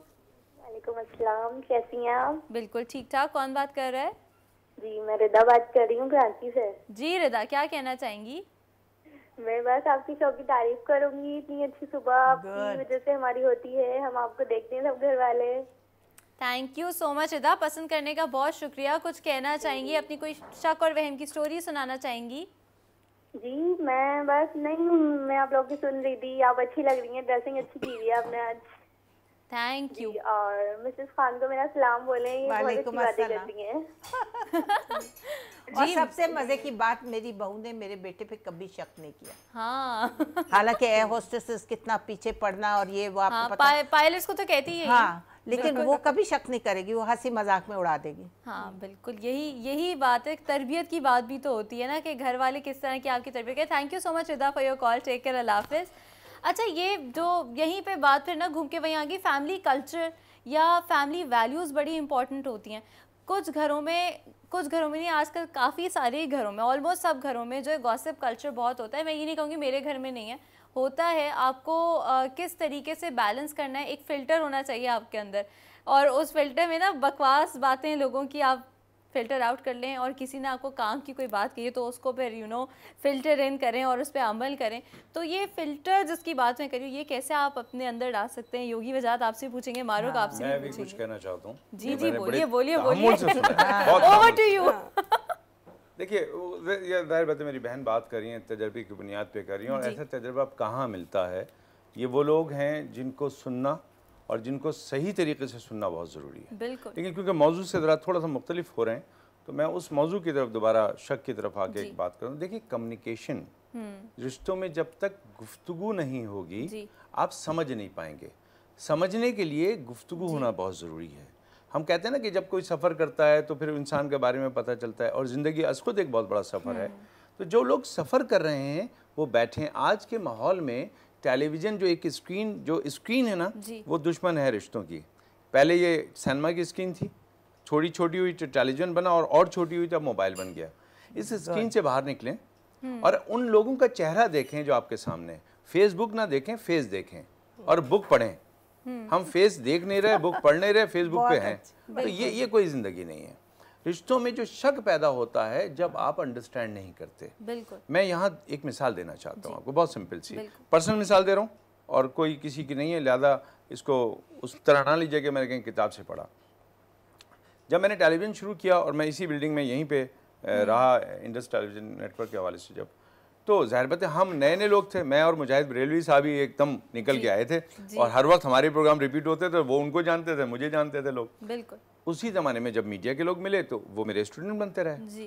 उस ज़माने में जब कॉल आती थी ना तो आपके पैसे कटते थे। नहीं, ये ज़माना नहीं है जो आप लोगों का है कि जिसमें अच्छे खासे पैसे कटते थे, मुझे याद है। अब उस ज़माने में एक बहुत मशहूर अदाकारा थी जो बाद में फिल्मों में भी आई, बहुत मशहूर रहीं ड्रामों से। तो वो मेरी बहुत अच्छी दोस्त हैं। आए दिन उन्होंने फ़ोन करना है, अगर चावल रखने हैं बिरयानी बनाने के लिए, तो जब चावल रखे जाएंगे और जब तक बिरयानी नहीं बनेगी उन्होंने फ़ोन करना है। तो मेरे पैसे तो उन्होंने बराबर कर देने थे। जैसे ही कॉल आए, मेरी वाइफ इधर उधर घूमना शुरू हो जाती थी। अच्छा, आ गई उसकी कॉल, उफ, मुसीबत। बात यहाँ तक चलती रही। कुछ अर्से के बाद एक और मसला आया। मेरी एक कज़न जो मुझसे शादी करना चाहती थी तो नहीं हुई होगी, तो उन्होंने सोचा कि जो शादी हो गई उसको तो दवा करना पड़ेगा। तो वो आए दिन PTCL पे फ़ोन करती हैं, देखो संभाल के रखो, वजाहत के ये कोई तरीक़ा नहीं होता, कहीं जाता है तो फ़ोन आते हैं, बच के रहना, ये समझा करो, यूँ कर। अब वो रफ्ता मुझे लगा कि गड़बड़ शुरू हो गई है। मुझे लग नहीं रहा था कि हुई है, लेकिन एक दिन उस मेरी कज़न का फ़ोन आया, कहते कमीने, मुझे कहती कमीने, जी क्या हुआ? हम जिस तरह बड़े होते हैं तो सब साथ ही, बहुत कमीने हो वैसे तुमने भी अपनी वाइफ को अपने रंग में रंग लिया। मैंने कहा क्या हुआ? कहती है मैं जब से उसके कान भर रही हूँ कि बच के रहना, यूँ ना करना, तो मुझे कल फ़ोन करके कहती है, अच्छा ये बताओ तुम्हारे शौहर को आती हैं, मेरे कज़न से पूछ रही है मेरी वाइफ, तुम्हारे शौहर को आती हैं फ़ोनें औरतों की? वो कहती है नहीं। तो कहना उसकी वजह ये कि तुम्हारा शौहर इस काबिल नहीं है, मेरा शौहर इस काबिल है कि उसको कॉलें करती हैं खवातीन। वेरी गुड, ये तो आई थिंक कि ये बिल्कुल असल में सबसे बड़ी जो बेड़ी है ना वो है यकीन की बेड़ी, मर्दों के पैर में डाल दीजिए। और ये जेलसी भी है, एक किस्म की जेलसी भी होती है। नहीं वो तो देखिए कोई वजूहात होंगी ना, रिश्तों में क्या हुआ, मेरी वाइफ ने मुझ पर ट्रस्ट किया, उसने बताया कि मैं तुम पे अंधा एतमाद करती हूँ, अब मुझे साबित करना है कि वो अंधी नहीं है, ठीक है। अच्छा अगर उसने कहा मैं बहुत होशियार हूँ, तो मेरा दिल चाहता है कि इसकी होशियारी को जरा चेक तो करके दिखाऊं। तो मेरे पास तो 10,000 रिसोर्सेज होंगे, लेकिन क्या एहतराम इंसानियत यह है कि आप घर में बैठ के हर उस औरत को जो मुझसे मिल रही है आवारा समझें? तो हर वो औरत जो मिल रही है वो मेरी वाइफ को क्या समझेगी?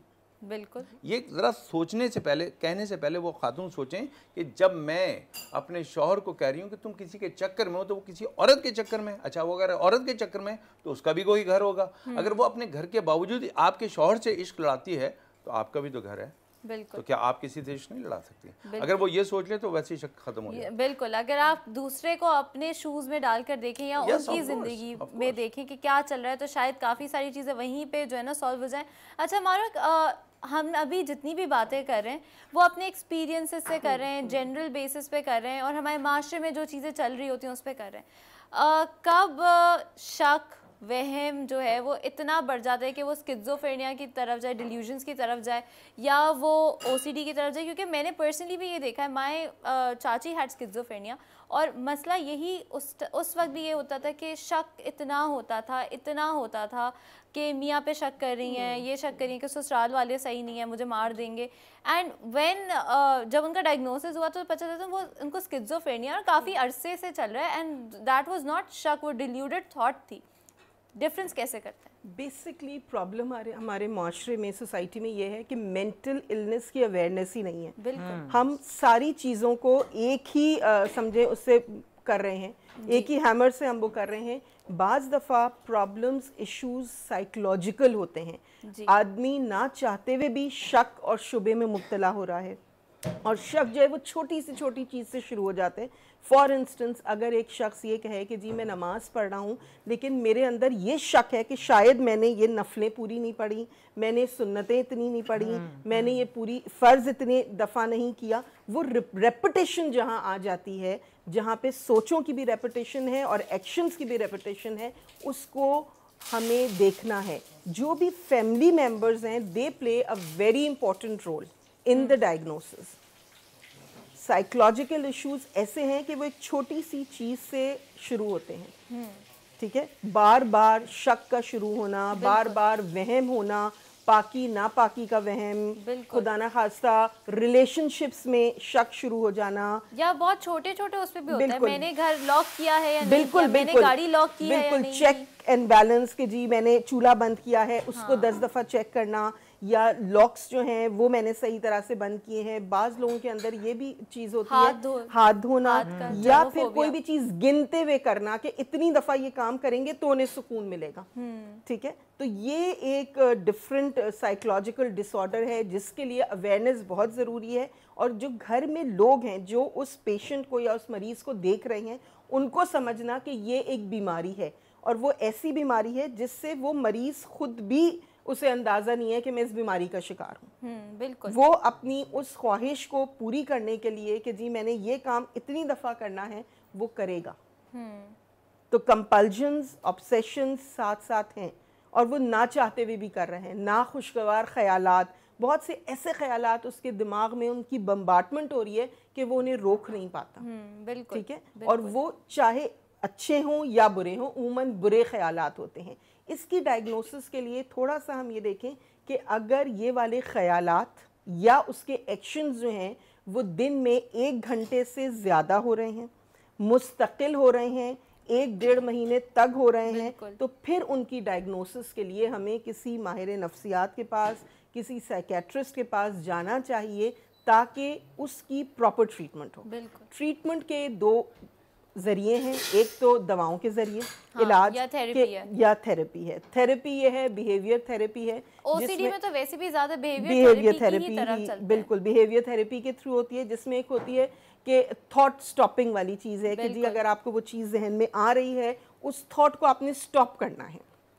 एक छोटे सा वो है कि जी आपने रबर बैंड बांध ली है और जहां आप जी उसे प्रिक करना है, वो थॉट आए तो वो करना है। ये एक छोटी सी चीज़ है, लेकिन वही बात है कि बाज़ दफ़ा ओसीडी के केसेस बहुत एक्सट्रीम पे होते हैं।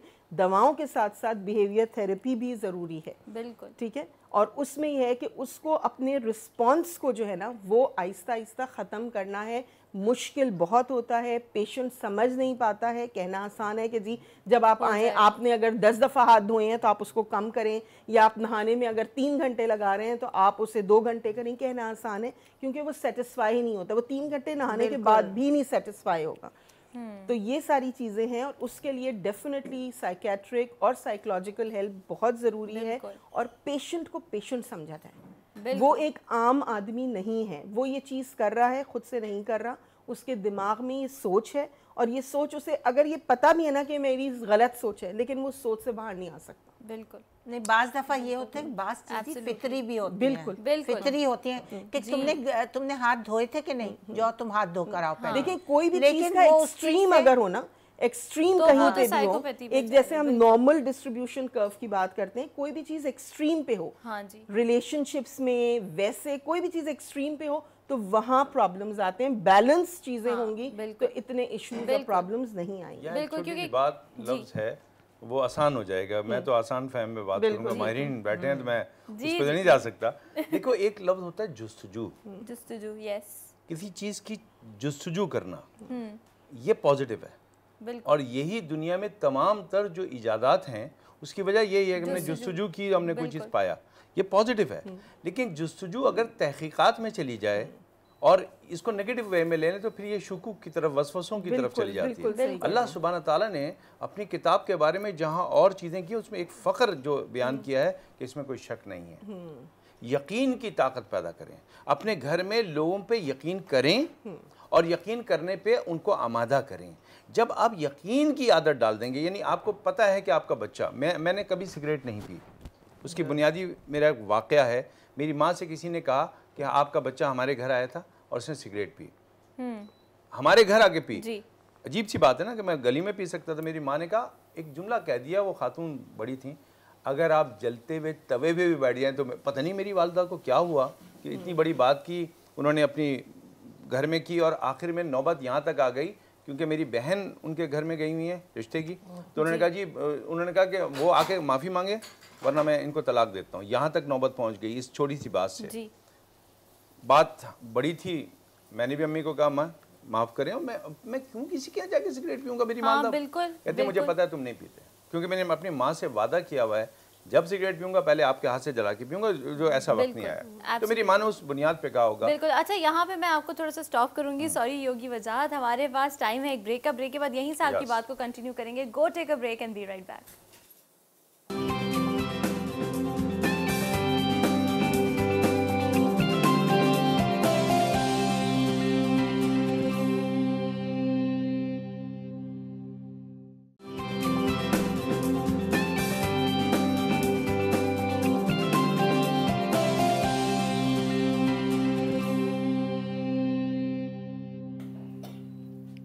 Welcome back after the break. भाई योगी वजाहत, आप यकीन के बारे में बता रहे थे, जो आप हमें एक मॉरल बताए थे स्टोरी का, वहीं से प्लीज आप ये तो अपनी जातों से, अपने हवालों से हम बात करेंगे, हम किताबी बात नहीं करते। अब ये वाकया अपने एक्सपीरियंसेस जब बताते हैं तो बात ज्यादा अच्छी समझ आती है। और ये इसको मैं फील कर सकता हूँ ना जी। तो मेरी वालदा ने बड़े फख्र से उनको कह दिया कि मेरा बेटा सिगरेट नहीं पी सकता। जी बिल्कुल। उन्होंने कहा जी मैं झूठ बोल रही हूँ, अब बात झूठ और ये से इतनी आई कि वो ख़ानदानों में एक ही मर्दों के पास क्या रह जाता है आखिर में, बस मैं जी तलाक दे सकता हूँ, जो इंतहाई बेहुदा तरीन बात है। बहरहाल मामला सीरियस हो चुका था। ये ईद का वाक़या था। ईद के चौथे दिन वो खातून जिन्होंने ये इल्ज़ाम लगाया कि मैंने सिगरेट पिया, मेरी वालदा से मिलने मेरे घर आई और उन्हें बकाया, हालांकि वो अच्छी खासी एज के खातून थी, बुजुर्ग खातून थी, उन्होंने मेरी वालदा से माफ़ी मांगी। तो मेरी वालदा ने कहा नहीं आप माफ़ी ना मांगिए, क्या हुआ क्या? यानी वो मैं गलती हो गई, वजाहत, निफासत, रफ़त तुम लोगों के नाम एक जैसे हैं। वो निफासत आया था जो उसका मेरी खालातत भाई बहन का जो सगा भाई यानी खालातत भाई था वो गया होगा, उसने सिगरेट पी होगी, उनको निफासत तो जहन में नहीं रहा, उन्होंने कह दिया वजाहत। अब जब वजाहत कहा तो वजाहत की वालदा से कह दिया तुम्हारा बेटा, मेरी वालदा ने फ़ख्र से पता नहीं क्या क्या कह दिया। तो उन्होंने मेरी वालदा से एक जुमला पूछा, वही मैं आज हदियतन आप सबको पेश करता हूँ। यानी इस प्रोग्राम का खुलासा इस जुमले पे मेरी तरफ से होगा जी। मेरी माँ ने कहा कि उन्होंने कहा कि आपने इतने फ़ख्र से ये इतने ज़ोर से ये बात क्यों की कि जलते तवे पे बैठ जाओ तो मैं इस बात को नहीं मानूंगा, जबकि मैं तो बहुत बूढ़ी हूँ। उन्होंने कहा मुझे अपने बेटे पे यकीन है। जिस दिन वालदैन अपनी औलाद पे यकीन करेंगे, जिस दिन एक बीवी अपने शौहर पे यकीन करेगी, जिस दिन एक शौहर अपनी बीवी पे यकीन करेगा, जिस दिन एक बच्चे अपने वालदैन पे यकीन करेंगे, शक हो ही नहीं सकता। शक जन्म लेता है, गोद में पलता है। शक बुनियाद जब कम्युनिकेशन ना हो, जब आप यकीन ना कर सकें। आप अल्लाह सुब्हाना ताला ने किताब मुक़द्दस में जो फ़ख्र कहा है वो कहा है इसमें कोई शक नहीं है, तो यकीन करना है। इसका मतलब है जहाँ शक आए वहाँ यकीन की कमी है, अपने घरों में यकीन बढ़ा दीजिए। बिल्कुल, बहुत अच्छी बात। और आपने ये इतने अच्छे तरीके से अपनी स्टोरी में एक शक की बुनियाद का जो खुलासा किया है, वेरी नाइसली डन। वहम की अगर बात करें तो आप लोगों को क्या लगता है? मुझे लगता है कि वहम शायद किसी की, अगर आप इनसिक्योरिटीज़, आपको किसी की इनसिक्योरिटी पता चल जाए और फिर आप उसको मैनिपुलेट करें, इंसान को उसकी इनसिक्योरिटी पकड़ कर आप बार बार कहें कि अगर जैसे फ़र्ज़ करें मुझे इनसिक्योरिटी है कि मैं शायद मेकअप के बगैर अच्छी नहीं लगती, तो कोई मुझे अगर कहने लगे कि मेकअप के बगैर तुम हो तो ओ माय गॉड तुम कैसी लग रही हो, बीमार लग रही हो, एनीथिंग लाइक दैट, तो वो शायद फिर वहम बन जाएगा कि I am not as good looking as anyone else जो मुझे देख रहा है, या शायद मैं किसी से कमतर हूँ। वहम की बुनियाद कहाँ पर आती है? इज़ इट इनसिक्योरिटीज़ या कुछ और? मारूक आप बताएं सबसे पहले। तो वहम की बुनियाद वही बात कि फिर दिमाग की इख्तरा, जिसे कहते हैं कि दिमाग में सोच आना और फिर वो उसका यकीन में बदलना। बिल्कुल ठीक है, वहम ये हो जाती है ना। फॉर इंस्टेंस एक वहम है कि जी पाकी और नापाकी का, वो किस तरह से आता है कि मुझे ये जहन में सोच आई कि मैं नापाक हूँ, मैंने शायद सही तरह से वज़ू नहीं किया या मैं सही तरह से नहाई नहीं, और ये चीज़ जब मेरे यकीन में बदल जाएगी कि नहीं वाकई ऐसा है, तो फिर वो चीज़ जो है वो बढ़ती चली जाएगी, तो वो वहम की तरफ चली जाएगी और फिर वो वहम बढ़ता चला जाएगा। ठीक है, तो कोई भी ऐसा इंसिडेंट जो मेरे वहम को सेकंड कर दे तो फिर वो चीज़ बढ़ जाएगी। बिल्कुल बिल्कुल ठीक है, तो ये सारी वहम जो है वो दिमाग में ही आ जाती है। कोई भी सोच होता है, कोई एक किस्म का कोई भी, और उस पे आप जितना सोचने लगेंगे उतना ही आप उस चीज को बढ़ाते रहेंगे। तो दिमाग खाली दिमाग है, आप चीजें सोचेंगे, उल्टी सीधी गलत सलत चीजें आपके जहन में आएंगी, शैतानी सोच आएगी। बाज दफा इसी वहम की वजह से हम ये देखते हैं कि ब्लास्फेमियस थॉट्स भी दिमागों में आती हैं, और उसको रोकना उस शख्स के इख्तियार से ख़त्म हो जाता है और वो फिर इन चीज़ों की तरफ चला जाता है। अच्छा, किस एक्सटेंट पे वहम जाके जो हम टर्म यूज़ करते हैं सेल्फ फुलफिलिंग प्रोफेसी बन जाता है, यानी कि जो आप सोच रहे हो फिर आपके साथ वही हो रहा हो, क्योंकि फिर क्या होता है, ये होता है देखा ना मैंने ये सोचा था ये हो गया। बस वही ना कि कोई भी एक इंसिडेंट जो मेरा एक वहम है वो एक इंसिडेंट हो गया बाय डिफॉल्ट, मैंने उसको जनरलाइज कर दिया ओवरऑल। कोई भी एक इंसिडेंट को जब मैं जनरलाइज कर दूंगी तो फिर वो वहम की सूरत में आ जाएगा और फिर हम बिल्कुल। अच्छा, एक बात सुनो, एक बात मैं तो थोड़ा सा बताऊंगी। बाज़ दफ़ा ये होता है कि मेरे साथ कुछ जो होने वाला होता है, मुझे 2-3 दिन पहले कुछ इंट्यूशन सी हो जाती है कि ये मैं करूँगी तो मेरे साथ कुछ यूँ होगा। वो गेट में बंद करती हूँ ना, तो मेरे एकदम ख्याल आया एक दिन कहीं मेरे गेट के दरमियान में ही कहीं उंगली ना कभी कहीं फंस जाए, और वो कुछ दिनों बाद ये हुआ कि मैं गेट बंद कर रही थी, मेरी उंगली भी आ गई। कई दफ़ा ये होता है कि ऐसा ना हो, ऐसा कभी ऐसा ना हो जाए मेरे साथ, या कभी ये छोटा सा इंसिडेंट ऐसा ना हो जाए, और वो मैं सोचती हूँ वो 2-3 दिन बाद मेरे साथ हो जाता है। What is this? वो वही चीज़ है ना, सेल्फ फुलफिलिंग प्रोफेसी। हाँ, नहीं, इसमें साइंटिफिकली अगर आप इसको बात करें, साइंस देखें, किसी भी चीज़ के दो पहलू हैं, एक है सिर्फ गुफ्तगू और एक है उसके दलाइल के साथ बात करना। बिल्कुल, ये जो वाइब्रेशन, हर चीज़ की एक वाइब्रेशन है, इसी तरह जो यूनिवर्स है उसकी भी एक वाइब्रेशन है जो 10 साइकिल पर सेकंड है। बिल्कुल, ठीक है जी।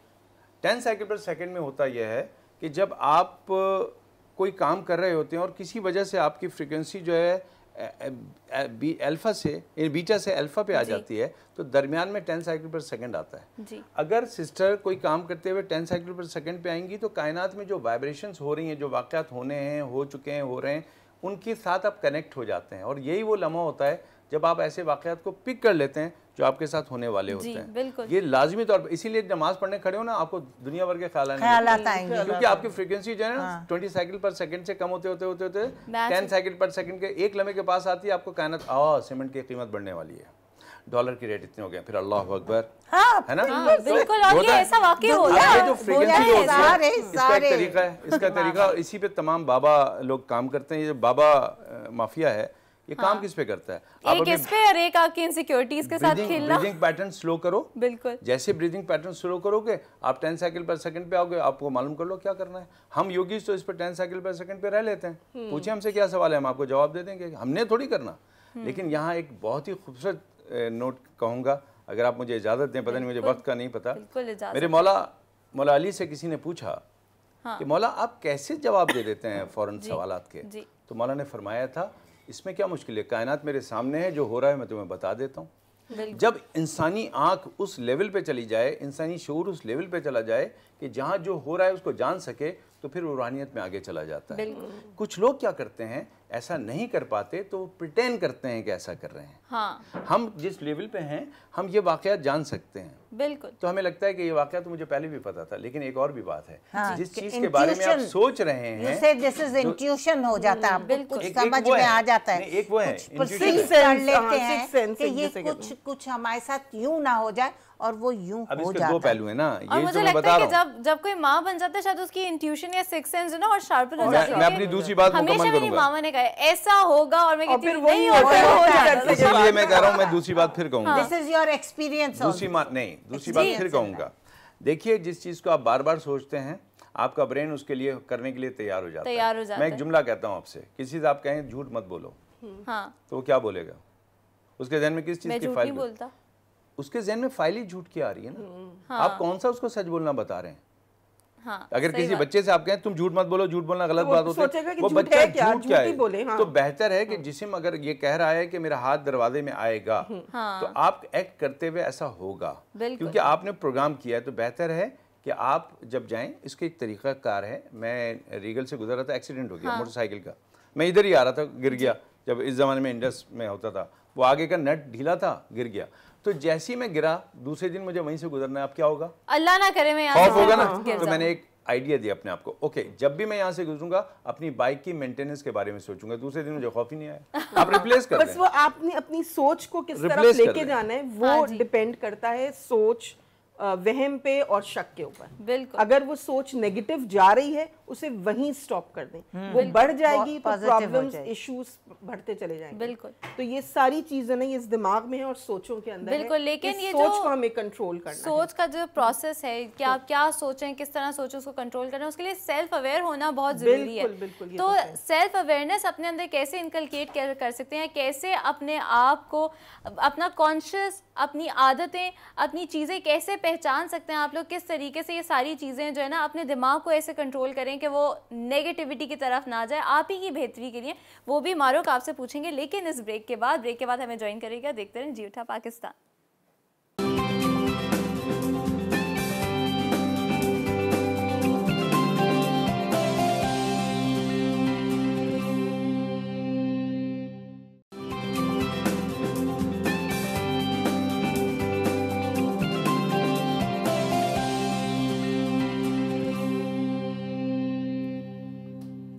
Welcome back after the break से पहले भाई हम बात कर रहे थे कि ये जो थॉट्स होती हैं, इनको ज़ाहिर है शक हो या वहम हो, एक थॉट ही है ना जो आपका माइंड जनरेट कर रहा है और फिर आप उस पर रिस्पॉन्ड कर रहे हैं।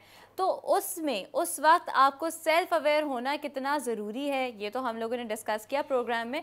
लेकिन सेल्फ अवेयरनेस कैसे आती है एक इंसान के अंदर? एक औरत जो घर पर बैठी हुई है वो कैसे अपने आप के बारे में कैसे अवेयर होगी? क्योंकि देखें बहुत से तरीके होते हैं जिससे हम ये सोचते समझते ज़रूर हैं कि हम अपने आप से बेहतर जो है ना, हमसे बेहतर हमें कोई नहीं जानता। लेकिन कभी कभार ये ज़रूर होता है कि आपके अंदर भी जो चीज़ें चल रही होती हैं ना, आपको पता ही नहीं होती, आप उनको सोच रहे होते हैं लेकिन आपको कॉन्शियसली नहीं पता होता कि आप ये सोच रहे हैं, आप उस पर अमल भी कर रहे होंगे। काफ़ी टाइम बाद आपके एक्सपीरियंसेस के बाद ऐसा कुछ होता है और फिर आपको शायद कोई ख़याल आता है कि अच्छा हाँ ये मैं इस तरह सोचती थी, इसीलिए मेरी सोच में मसला था, मेरे आदतों में जो है वो मेरी सोच की वजह से मसला था, मेरी तबीयत में मेरी सोच की वजह से मसला था। तो भाई ये सोच जो है इसको कैसे कंट्रोल करें और सेल्फ अवेयर कैसे होंगे? मारूक आप थोड़ी सी हमें टिप्स दें उस पर। देखें युसरा, सबसे बड़ी चीज़ ये है कि सबसे पहले हमें अवेयर होना है अपने आप से, अपने आप को जानना है हमारे अंदर क्या चीज़ पॉजिटिव है, क्या स्ट्रेंथ्स है हमारे अंदर और हमारे अंदर क्या वीकनेसेस हैं। हाँ, सबसे पहले अपने आप को जानना है। असल मसला यह है बेसिकली हमारा कि हम दूसरों की खोज में और दूसरों को जानने में और दूसरों को पिन पॉइंट करने में लगते हैं, भूल जाते हैं। बिल्कुल बिल्कुल डिनाइल में रहते हैं और हम एक्सेप्ट ही नहीं करते। हाँ, हम तो एक्सेप्ट ही नहीं करते ना अपनी वीकनेसेस को। हमें दूसरे की वीकनेसेस नज़र आती हैं और हम समझते हैं हम बिल्कुल परफेक्ट है। ऐसा नहीं है। सबसे पहली चीज़ ये है कि आपको ये रियलाइज़ करना है, हम सबको, कि हमारे अंदर भी खामियां मौजूद हैं।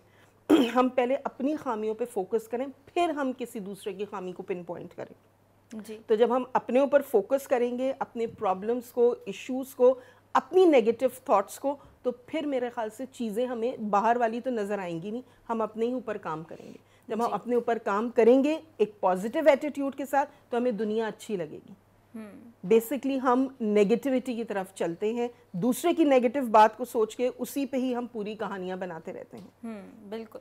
तो ये मसला ये है कि थोड़ी सी प्रॉब्लम्स ये हैं कि हम अगर अपनी वीकनेसेस को देखें, हम उसको एक्सेप्ट करें कि ये हमारे अंदर वीकनेस है और दूसरे की पॉजिटिव चीज़ों को हाईलाइट करें। जो चीज़ें, जो कमी मेरे अंदर है उसको मैं देखूं कि मैं इसको बेहतर कैसे बना सकती हूँ। इसके लिए मुझे थोड़ा सा 24 घंटे में से एटलीस्ट हाफ एन आवर अपनी ज़ात के लिए देना है, जिसमें मैंने फोकस करना है अपने आप पे। बिल्कुल। ये शायद वक्त ऐसा हम लगता है कि नहीं जी वक्त भाग रहा है, हम अपने लिए या तो रात को सोने से पहले कुछ टाइम अपने लिए निकालें या सुबह उठने के बाद थोड़ा सा टाइम अपने लिए निकालें। और मेडिटेशन, योगा, ये वजह से आप बताएंगे बहुत अच्छी तरह से। लेकिन ये वक्त जो आपका अपना हो, जिसमें सिर्फ और सिर्फ हमें अपने बारे में सोचना है, अपनी कोताहियों के बारे में, अपने प्रॉब्लम्स के बारे में, अपनी बिल्कुल हमें ये सोचना है कि हमारे अंदर क्या मसला है, हमने आज का दिन कैसा गुजारा, लोगों का रिस्पांस हमारी वजह से क्यों इतना नेगेटिव था या पॉजिटिव रिस्पांस था तो किस वजह से था। तो थोड़ा सा इस चीज़ पे वो करना है, एक्सेप्ट करना है, लोगों के साथ अपने आप को अडेप्ट करना है और चीज़ों को इग्नोर भी एट टाइम्स हमें करना होता है जी। हम इग्नोर नहीं करते, हम उन चीज़ों के बारे में हावी कर लेते हैं। बिल्कुल। तो इग्नोरेंस बहुत बड़ी चीज़ है। नेगेटिव्स दुनिया में चीज़ें हैं, प्रॉब्लम्स हैं, इश्यूज है, सब कुछ। हमें ये सोचना है कि हमें थोड़ा सा इस लिहाज से अपने आप को उससे डिटैच कैसे करना। लेकिन सॉरी टू से एक बात बताऊं, सेल्फ असेसमेंट करना अपने आप बहुत मुश्किल चीज़ है। इसके लिए जब तक कोई आपको क्रिटिसाइज ना करे या कोई आपको लव वन ना बताए, आप नहीं सुधर सकते।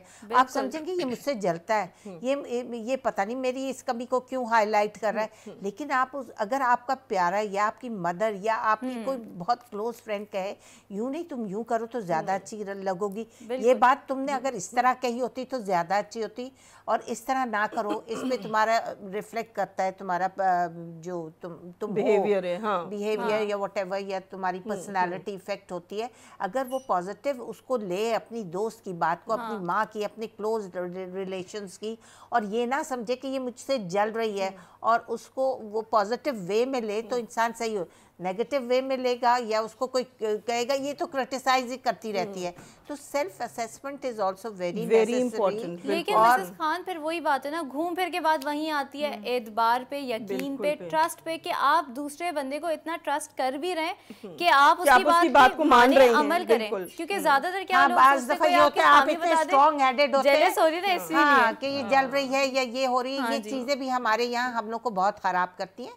बल्कि अपने उम्र के लिहाज से अब आप सोचें, अब आपको ये करना, अब आप बड़ी हो गई, अब आप सास बन गए, अब आप नानी दादी बन रही, you have to behave accordingly. आपको एक रोल मॉडल बनना चाहिए। मदर बन जाती है तो आपको अपने बच्चों के लिए बनना पड़ता है। बड़ी उम्र की औरतें होती हैं तो उनको भी अपना बिहेवियर में बस थोड़ी खुद से समझना है। असल में बेसिकली हम खुद अपने आप को समझें, नहीं समझ कोई सकते, हमें नहीं समझ सकता, हमें खुद अपने आप को समझना है तो चीजें बेहतर हो सकती हैं। बिल्कुल बिल्कुल। बात ये भी है, सॉरी, कि जो है ना वहम का इलाज तो हकीम टाइम से चुप है, हम सबकी गुफ्तगू सुन रही थी तो उसी वजह से मैं चुप थी। जो इन शॉर्ट जो मुझे समझ आया कि वहम का इलाज तो हकीम लुकमान के पास भी नहीं है, सब यही कहते हैं। आप अच्छा सोचेंगे जब दूसरे के बारे में या अपने बारे में, तो खुद ही जो है ना चीज़ें पॉजिटिव वे में जाने लगती हैं, अच्छी होने लगती हैं। अगर हम वहम ही बुरी चीज़ों के बारे में कर रहे हैं, जैसे कि योगी साहब ने सही बात की कि आपने एक जहन में बात बिठा ली है कि दरवाज़ा मैं बंद करूँगा तो वो मुझे लगेगा और वो होगा, तो लिहाजा सोचिए अच्छा तो शायद होगा अच्छा। क्योंकि वहम का इलाज वाकई किसी के पास भी नहीं होता, बिल्कुल किसी के पास बिल्कुल। और चीज़ों को मेरे ख्याल से पत्थर पे लकीर नहीं बनाना चाहिए कि भाई आज ये हो गया। वही जनरलाइजेबिलिटी की भी जब बात आती है, जिस तरह मारूक ने कहा था, जनरलाइजेबिलिटी क्या होती है? ये एक साइकोलॉजिकल टर्म है, लेकिन इसका मतलब क्या है? अगर मैं ये सोचूं कि आज मेरा दिन बुरा गुजरा है, अब मैं उसको जनरलाइज कर दूं कि मेरा दिन इसलिए बुरा गुजरा है क्योंकि मेरी किस्मत ही ख़राब है, तो ये जनरलाइजेबिलिटी होती है। ये ज़रा करने से ना सारी लेडीज़ और मर्द हजरात जो अपनी ज़िंदगी में करते हैं, इससे थोड़ा सा ना वो दूर आ करें, गुरेज किया करें। उसी के साथ भी हैव अ कॉलर से बात करते हैं, देखते हैं वो क्या कहना चाहते हैं। अस्सलाम वालेकुम। वालेकुम अस्सलाम जी, कौन बात कर रहा है, कहाँ से? जी मैं फरजाना बात कर रही हूँ, कराची से। जी फरजाना, सबसे पहले तो कोई शक या वहम की स्टोरी या एक्सपीरियंस हमारे साथ शेयर करें। नहीं, मैं वहम तो नहीं करती, बट ये आप लोगों का मौजू बहुत अच्छा है, बहुत अच्छा आप लोगों ने आज और बड़े अच्छे गेस्ट भी बुलाए हैं और बड़ा अच्छा थैंक यू, पसंद करने का बहुत शुक्रिया। और दूसरा ये कि ये आपने सही कहा कि हमें सबसे पहले अपने आप को पहचानने की ज़्यादा ज़रूरत है, क्योंकि हम नहीं करते। हमें मतलब सामने वाले पे उंगली उठाना ज़्यादा इजी लगता है। तो वही बात है कि जब हम सामने वाले पे उंगली उठाते तो तीन उंगलियां हमारी तरफ होती हैं, बट हम इस चीज़ को नहीं रियलाइज करते। हमें वो इजी लगता है तो हम क्रिटिसाइज दूसरे पे फौरन कर लेते हैं। हमें ऐसा नहीं हमारा ये रवैया होना चाहिए। हमें पॉजिटिविटी रखनी चाहिए अपने रवैये में। और हम जाहिर सी बात है, अगर हम पॉजिटिव वाइब्स दूसरे की तरफ भेजेंगे तो नेचुरली वहाँ से भी पॉजिटिव रिप्लाई मिलेगा इंशाल्लाह। बिल्कुल। और दूसरा मुझे वजाहत भाई से बात करनी है। अस्सलाम वालेकुम वजाहत भाई। वालेकुम अस्सलाम। कैसे भाई, खैरियत से हैं आप? अल्लाह का बड़ा शुक्र। आपके मुझे आपसे ये पूछना था कि आप थोड़ा सा इस सिलसिले में भी मेडिटेशन कुछ बताएं हमें। जी मैं तो इसी सिलसिले में कि हम किस तरह से अपने आप को और किस तरह से वक्त निकालें और कौन सा टाइम ज़्यादा बेहतर होगा जो हम सही सा हाउस वाइफ जो है वो अपने ऊपर कंसंट्रेट कर सकें और अपने आप को और अच्छा बनाने की कोशिश कर सकें, बच्चों के लिए, हस्बैंड के लिए, घर के लिए। और दूसरा एक मुझे वजह तो यह बताइएगा कि गुस्से को किस तरह से मेडिटेशन के जरिए कंट्रोल करना है। मैं मुंतजिर था कि वक्त मिले तो मैं कुछ बताऊं। अरे बिल्कुल, अरे नहीं तीसरा सवाल आपसे, तीसरा ये सवाल था कि आप कहाँ पर अपनी योगा क्लासेस देते हैं? प्लीज जरूर बताइएगा। बहुत वो ज्वाइन करने का मुझे बहुत बिल्कुल बिल्कुल आपको बताते हैं। Thank you so much. जैसे मैं आपकी तरफ आने ही वाली थी, लेकिन चलिए बात इतनी पहले तो ये कि जी मैं वैसे तो नहीं लेता, अब इंस्टीट्यूट नहीं है मेरा, मैं उस तरह नहीं करता, टीचर ट्रेनिंग कराता हूँ और जो क्लास लेता हूँ वो यही क्लास है। मैं जब यहाँ से उठ के जाऊँगा तो यकीनन एक मुकम्मल पैकेज आपको दे के जाऊँगा, तो लिहाजा आपको मुझे कॉन्टेक्ट करने की कोई ज़रूरत नहीं है। ठीक है, यही पैकेज है मेरा सबसे पहले। देखिए बार बार हम बात कर रहे हैं शक की, यकीन की, और इसके लिए हमें ब्रेन की तरफ आना पड़ेगा। जो राइट ब्रेन और लेफ्ट ब्रेन है या लॉजिकल हैं या बहुत इमोशनल हैं। प्रॉब्लम वहाँ होती है जब हम एक ब्रेन से काम करते हैं। जैसे ही ये ब्रेन मिल जाता है एक मुतवाज़िन शख्सियत बनती है। और इसको बनाने का योग में जो तरीके हैं दो हैं बहुत बड़े, वैसे तो बेशुमार हैं लेकिन दो तरीके सिंपल बताता हूँ। जब कभी आपको लगे कि कोई डिस्कम्फर्ट हो रही है या आप दुनिया में ज़्यादा आगे हैं, डिटैच होना चाहें, तो हम योगी ब्रीदिंग को कंसंट्रेट करते हैं। ये अल्लाह ताला ने हर गरीब अमीर को एक टेक्निक दी हुई है। आप आराम से बैठें और सिर्फ अपनी सांस के आने जाने पे तवज्जो दीजिए, दुनिया से आप बढ़ जाएंगे। आपको पता ही नहीं होगा कौन क्या कर रहा है, आपको ये लगेगा मैं ये कर रही हूँ या कर रहा हूँ। तो पहले तो 5-10 मिनट मेडिटेशन कीजिए। दूसरा, अगर फ़र्ज़ कीजिए कि ये आप नहीं कर पा रहे तो और निकल नहीं पा रहे, इलाज करना है, तो मैं पहले ये जुमला कहूँगा कि डॉक्टर की कोई रिप्लेसमेंट टेलीविज़न के प्रोग्राम्स नहीं है। बिल्कुल बिल्कुल। लिहाजा क्योंकि ये समझता है कि मॉर्निंग शो देख के वो इलाज कर लेगा, तो उससे बड़ा मरीज कोई नहीं है। फौरी तौर पे तय कर लें कि यहाँ जो आते हैं हम गुफ्तगू करते हैं, हम इलाज नहीं करते। अवेयरनेस है, आपको माहिरीन के पास जाना चाहिए और माहिरीन की कोई रिप्लेसमेंट नहीं है टेलीविजन के शोज। तो मैं क्लियरली मादत के साथ में क्लियर कर दूं, इसके बाद आगे जाऊंगा। ऑल्टरनेट नोस्ट्रल ब्रीदिंग, अरे ये वैसे आप ट्राई करके देखें तो बड़ा रिलैक्सिंग होता है। अब एक नथने से सांस ली, दूसरे से निकाल दी, दूसरे से सांस ली, पहले से निकाल दी। ये आपके दोनों ब्रेन को सिंक्रोनाइज करती है और जैसे ही आप अपने दोनों ब्रेनों से काम करते हैं, आप फ़ौरन उस स्टेट में आते हैं जिसका आपने जिक्र किया था कि दूसरे के जूते में पैर रख के बैठना। हमें अंदाज़ा होता है कि दूसरा कैसे है। जब तक मैं अपनी मर्ज़ी से सोचूंगा, मैं दुनिया को तबाह कर डालूंगा। मुझे दूसरों को भी सोचना है, समझना है और मुझे हर इंसान में अच्छी क्वालिटी देखनी है। मेरे ख्याल से दूसरा जो पंच लाइन, एक तो मैंने वो दी थी, इंसान की ये जो मक्खी होती है ना, इसकी एक आंख में हज़ारों आंखें होती हैं। किसी ने कहा कि तुम तो बड़े जाहिल हो, तुम्हें क्या पता, मैंने बहुत पढ़ा। तो उसने पूछा तुमने कितना पढ़ा? उसने कहा इतना पढ़ लिया है कि मुझे ये भी पता है कि मक्खी की कई हज़ार आंखें होती हैं एक आंख में। तो उसने कहा लानत है तुम्हारी ऐसी पढ़ाई पे। उसके बाद देखो मक्खी बैठती है तो कचरे पे जाके। तो ऐसी नॉलेज का फ़ायदा, तुमने इतना पढ़ लिया। मक्खी की आंख इंसान की आंख में आ जाए तो लोगों के ऐब ढूंढती है, जैसे मक्खी कचरा ढूंढती है, गंदगी ढूंढती है। दाना हो तो पूरे चेहरे को छोड़ के वो दाने पे बैठेगी, कचरा हो तो पूरे साफ रूम को छोड़ के वो कचरे पे जाएगी। इसी तरह एक इंसान होता है, अगर आंख मक्खी की बननी है तो उस आंख में मक्खी बनाना है तो वो मक्खी बनाइए जिसका अल्लाह ने कहा है कि वही कर दी गई। शहद की मक्खी सारे फूल को छोड़ के उसका शहद निकाल ले, डैमेज नहीं करती फूल को। अगर ऐसे ही देखना है तो मक्खी की निगाह से देखना है तो शहद की मक्खी की निगाह से देखें, कचरे वाली मक्खी मत बने। इसलिए कि फिर आपकी निगाह अगर कचरे की है तो फिर आप मुकम्मल भी मक्खी बनने में देर नहीं लगेगी। बिल्कुल, एब्सोल्युटली। वही सारी चीज़ों की एक ही चीज़, अपनी सोच को ऐसा बनाएं कि आप खुद पॉजिटिव होंगे तो आप दूसरों में भी अच्छाइयाँ ढूंढेंगे, खुद नेगेटिव होंगे दूसरों की बुराइयाँ देखेंगे। जाने से पहले प्लीज़ अगर आप तीनों एक एक मैसेज दे दें। मारो, विल स्टार्ट विद यू। मेरा मैसेज ये है इन सब चीज़ों पे कि ट्रस्ट रिलेशनशिप में बहुत ज़रूरी है, और ट्रस्ट अगर आ जाएगा तो ये शक, वहम, ये सारी चीज़ें ख़त्म हो जाएंगी। और दूसरी चीज़ है कम्युनिकेशन। अपने कम्युनिकेशन को स्ट्रॉन्ग करें और अपने रिलेशनशिप्स में ट्रस्ट करें, तो उससे बेहतर और कुछ नहीं है। बिल्कुल जी। योगी वजाहत, चीज़ें होती हैं जो जिसको कहते हैं सुन्नत, एक रब की भी सुन्नत है, वो है माफ़ करना। बहुत बड़ी बात। रब की सुन्नत पे अमल कीजिए, माफ़ करना शुरू कीजिए, शक निकल जाएगा। बिल्कुल, absolutely. Mrs Khan, one short message please. Positive रहें, अपनी आपकी तरफ से पॉजिटिव वाइब्स जाएं लोगों को, और वो भी पॉजिटिव ही सोचेंगे। बिल्कुल बिल्कुल, अच्छा करेंगे, अच्छा सोचेंगे, आपके साथ भी अच्छा होगा और दूसरों को भी आप फिर अच्छा समझेंगे और अपने साथ अच्छा होगा, ज़िंदगी अच्छी गुजरेगी। यही है कि जो आप चाहते हैं ना ज़िंदगी में, अगर आप चाहते हैं कि कोई आपसे अच्छा सलूक करे तो आप भी दूसरों के साथ अच्छा सलूक करें और लोगों को जो जिनके साथ आप रह रहे होते हैं उनको इंसान समझें और उनकी कुछ गलतियाँ माफ़ करें। उनके अगर इस तरीके के कोई थॉट्स आ रहे हैं तो आप उनको समझें और क्लियर आउट करें अपनी मिस्टेक्स। मिसअंडरस्टैंडिंग्स एक के ऊपर एक पाइल अप होती हैं और फिर वो जाके बहुत बड़ा मसला बन जाती हैं। क्यों शाकरा, सही कहा मैंने? बिल्कुल। आप क्या कहना चाहेंगी? Think positive, be positive. Absolutely, think positive, be positive. उसी के साथ सबका बहुत बहुत शुक्रिया हमारे शो पर आने का और इतनी सारी हमें नॉलेज देने का, हमारे लिए टाइम निकालने का। उम्मीद है कि हमारे देखने वालों को भी आज शक के बारे में, वहम के बारे में थोड़ी बहुत चीज़ें पता चली होंगी। और जो लेडीज़ या जो मर्द हजरात, क्योंकि मैं सिर्फ लेडीज़ को नहीं कहूँगी, मर्दों में भी ये फितरत होती है जो इस चीज़ का शिकार हैं, चाहे आप एक हाउस वाइफ हो, चाहे आप एक वर्किंग लेडी हो, चाहे आप किसी की सास हो या चाहे आप किसी की माँ हो, आप किसी को कुछ समझाने से पहले या कुछ अपनी राय देने से पहले उसके कॉन्सिक्वेंसेस के बारे में ज़रूर सोचिएगा कि अपनी राय तो आप दे देंगे लेकिन किसी की ज़िंदगी पे वो क्या असर करेगी, क्या रिश्तों पे असर करेगी, उसके बारे में सोचिएगा। कल एक नए टॉपिक के साथ आपके सामने आएंगे। उम्मीद है आपको हमारा शो आज का अच्छा लगा होगा। अगर आपको आज का शो पसंद आया है तो हमें अपनी फीडबैक ज़रूर दीजिए। जी उठा पाकिस्तान के फेसबुक पेज पे भी हमें ज्वाइन कीजिए। With that it's a wrap from us. अपना रखिएगा बहुत बहुत ख्याल। Take care. अल्लाह हाफिज़।